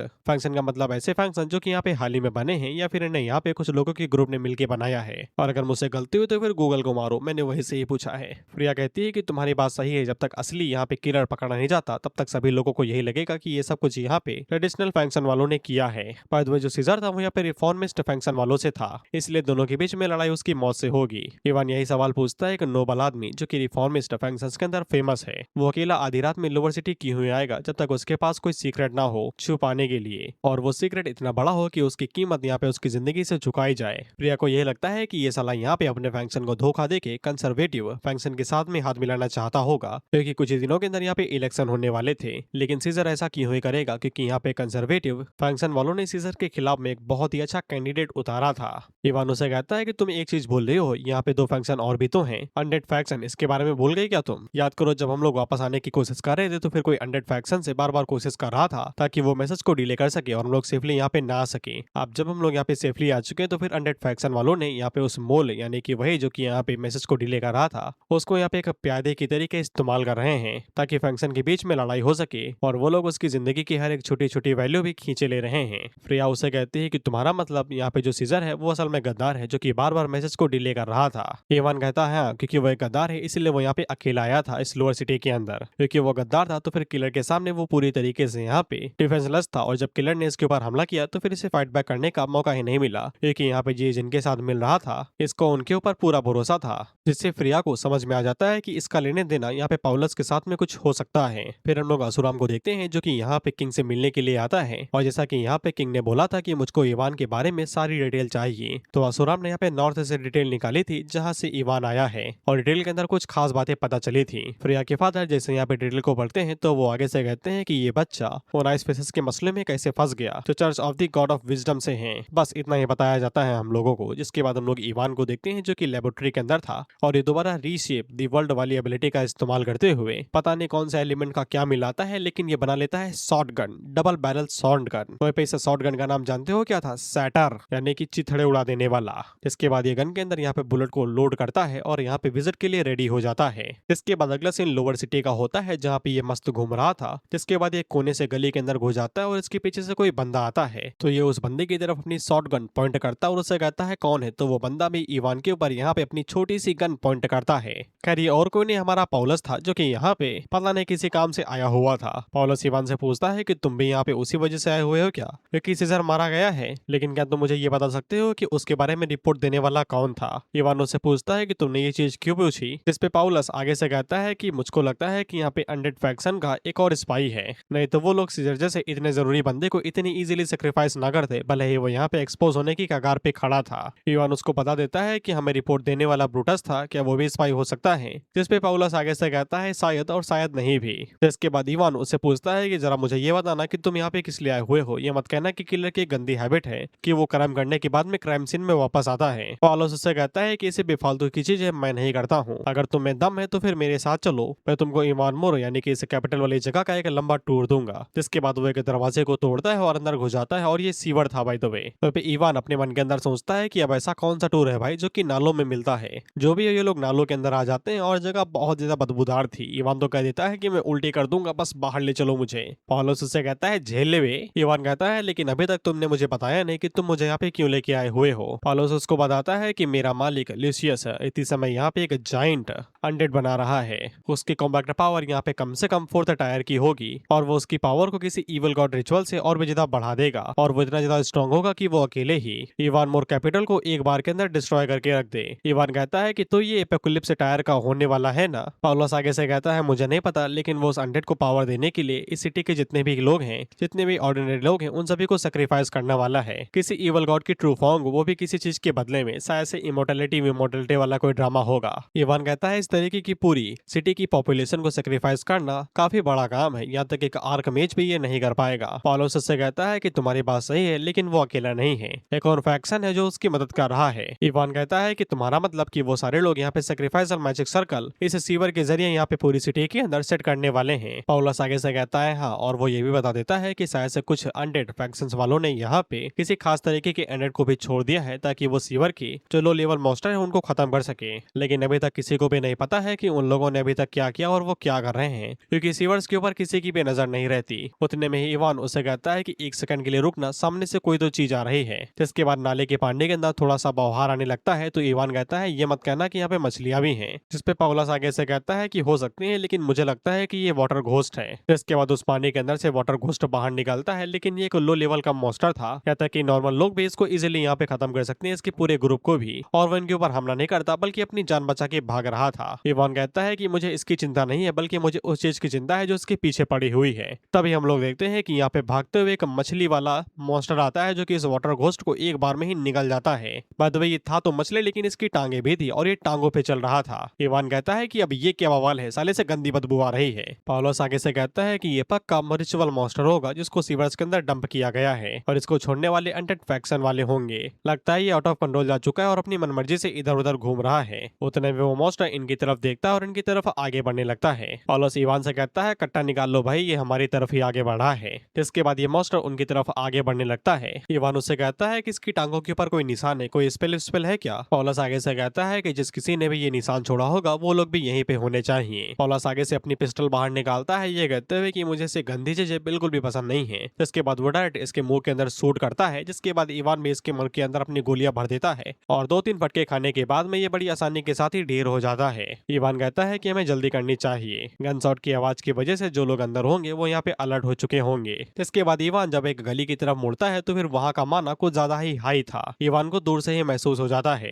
देखते ही देखते माना का लेवल काफी ज्यादा बढ़ जाता है। इवान कहता है कि अरे हम लोग फेमस हो चुके हैं, इसीलिए वो हमारे पीछे आ रही है। तभी हम लोग देखते हैं कि पानी के अंदर से यहाँ पे एक लकड़ीदार कुछ तो बाहर निकलता है। बेसिकली इस चीज को टैरेंट बुलाया जा रहा है, क्योंकि पॉलस इसको यहाँ पे टैरेंट बुला रहा है, और इसको समन करने वाले ड्रुइड है। ड्रुइड बेसिकली स्पिरिट रहते हैं जो कि यहाँ पे नेचर से बनते हैं, जैसे कि लकड़ी वाला हो गया, ऐसे को ड्रुइड बोलते हैं। इवान कहता है चलो मैं मान लिया वो ड्रुइड ने समन किया है, लेकिन वो साले नाले के अंदर क्या कर रहे हैं, इनको तो जंगलों के अंदर होना चाहिए ना। इसके बाद हम लोग उस ड्रुइड को देखते हैं जिसने टैरेंट को समन किया था, और वो भी बाहर आती है। जैसा कि मैंने बोला कि ड्रुइड यहाँ पे इल्फ की तरीके ही होते हैं, लेकिन ये पेड़ों से पनपते हैं, पेड़ों वाली स्पिरिट रहते हैं। खैर इस ड्रुइड का नाम विलो डीठिया है, जो कि उन दोनों से कहती है कि मैंने कभी सोचा भी नहीं था कितना खास एनकाउंटर होगा, वो भी इस जैसी जगह के अंदर। डीठिया इवान को देखते हैं और उससे कहती है कि पाथ ऑफ नेचर को एक्सपीरियंस करना चाहोगी। ये एक डबल मीनिंग जोक है, इतनी इजीली समझ में नहीं आएगा। वो फिर वो पॉलस की तरफ देखते हुए कहती है कि तुम इस कीचड़ से तो कई गुना ज्यादा बढ़िया हो। इवान को डीठिया के बारे में काफी ज्यादा पता था, ये इवल गार्ड की कल्टिस्ट है, फॉलन ड्रुइड है, यानी कि उसकी पोस्ट से हटा दिया गया है। आगे के वर्ड्स में बोलूंगा नहीं, क्योंकि वो सेंसरशिप वाले हैं। एक तरीके से तुम इसे ईवल ही मानो, जो किसी के साथ भी सो सकती है, लेकिन उसे मुर्दा बना के।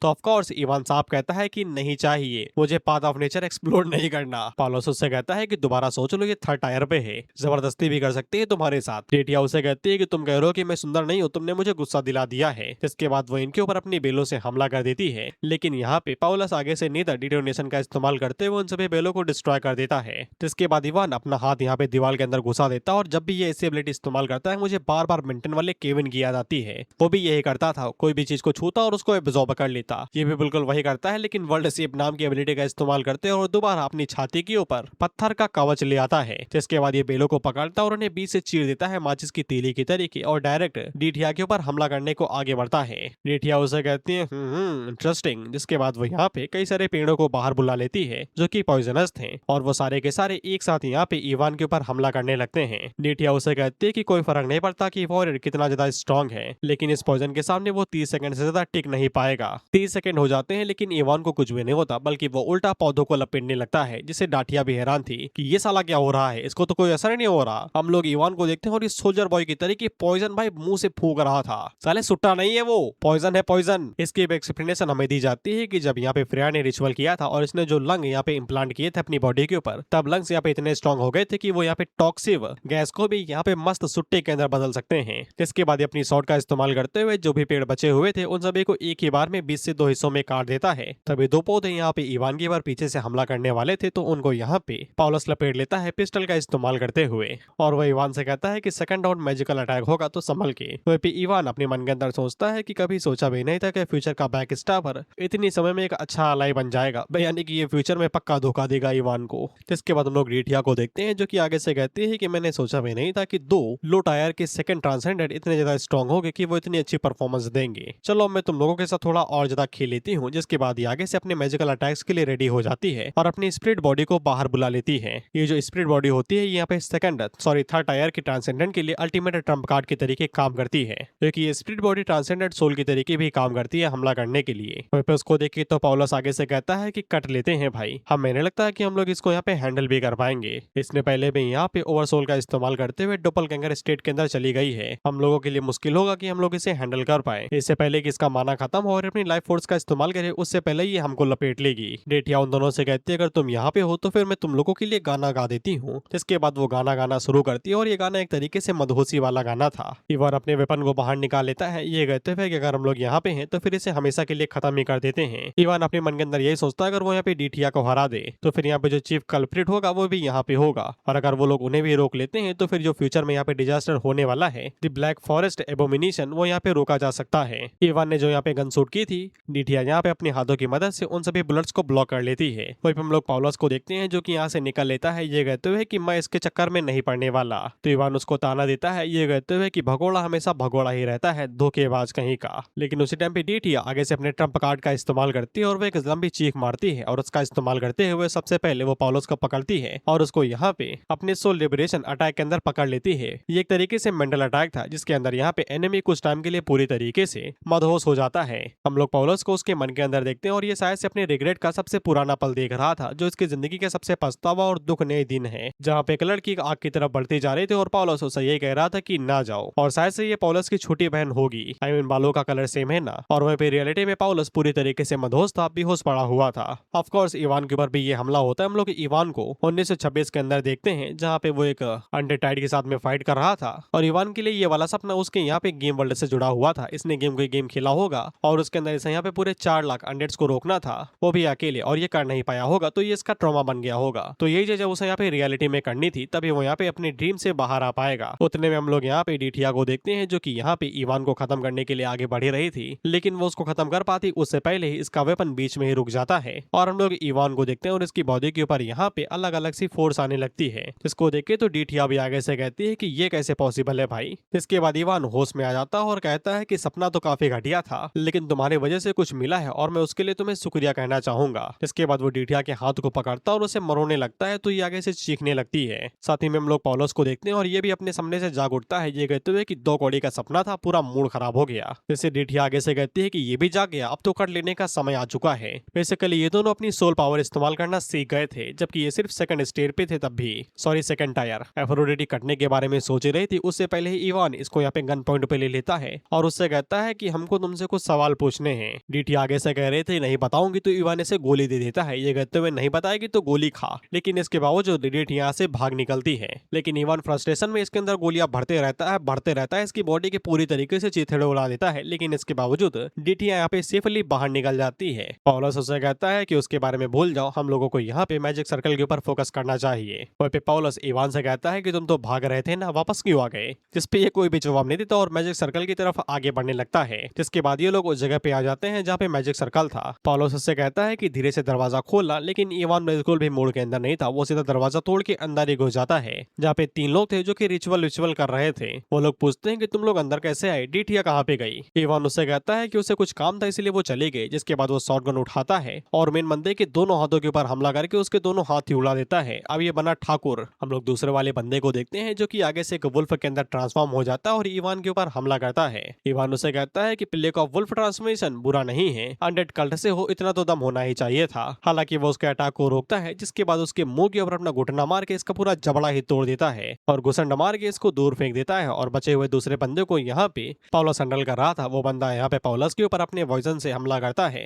या फिर कॉर्सेसिव एसिड से, जिसको पॉलस पीछे हटकर थोड़ा सा डॉज करता है तो वो दीवार से टकराता है और दीवार में छेद हो जाता है। पॉलस उससे कहता है कि तुम तो मेरी चटनी बना दिए थे वे। जिसके बाद ये दोबारा अपनी पिस्टल बाहर निकालता है और दूसरे बंदे को शूट करके उसको भी सीधा निंद्रा अवस्था अवस्था में डाल देता है। तभी पॉलस की नजर स्क्रोल के ऊपर पड़ती है तो वो उसे उठाने वाला था, उससे पहले यहाँ पे इवान उठा लेता है, ये कहते हुए जिसके हाथ में उसका, जिसपे पॉलस इवान को दोबारा वही बात बोलता है जो उसने पहले भी बोली थी, चोर। और बंदा इस पे प्राउड फील कर रहा है, उसको कोई भी शर्म नहीं है। इसके बाद इवान मेन बंदे से कहता है कि अब तुम मुंह खोलोगे या फिर मैं कुछ और तरीके इस्तेमाल करूं। तो ये आगे से कहता है मैं तुम्हें कुछ भी नहीं बताऊंगा। तभी इवान पॉलस से कहता है कि ट्रुथ ऑफ सीरम है ना हमारे पास, अब ये क्या इसकी अम्मा भी बोलेगी। बेसिकली ये सच बुलवाने वाली दवा थी। इसके बाद वो दोनों यहाँ पे उस बंदे के साथ जो जबरदस्ती करते हैं उसके बारे में मैं कुछ भी नहीं बताऊंगा, बस उसकी चीखें सुनाई देती हैं। इसके बाद हम लोग इवान मोरे के एकदम बाहरी इलाके को देखते हैं, हिल ऑफ द थ्री टावर्स को, जहाँ पे हम लोग देखते हैं कि असुराम आया हुआ था अपने सभी नाइट्स को लेके। और वो उस बंदे से कहता है कि तुम्हें पता होगा ना मैं यहाँ पे किस रीजन से आया हुआ हूँ। जिसपे अनडेड फैक्शन वाला बंदा आगे से कहता है कि उन लोगों ने कसम खाई है कि वो लोग हमेशा यहाँ पे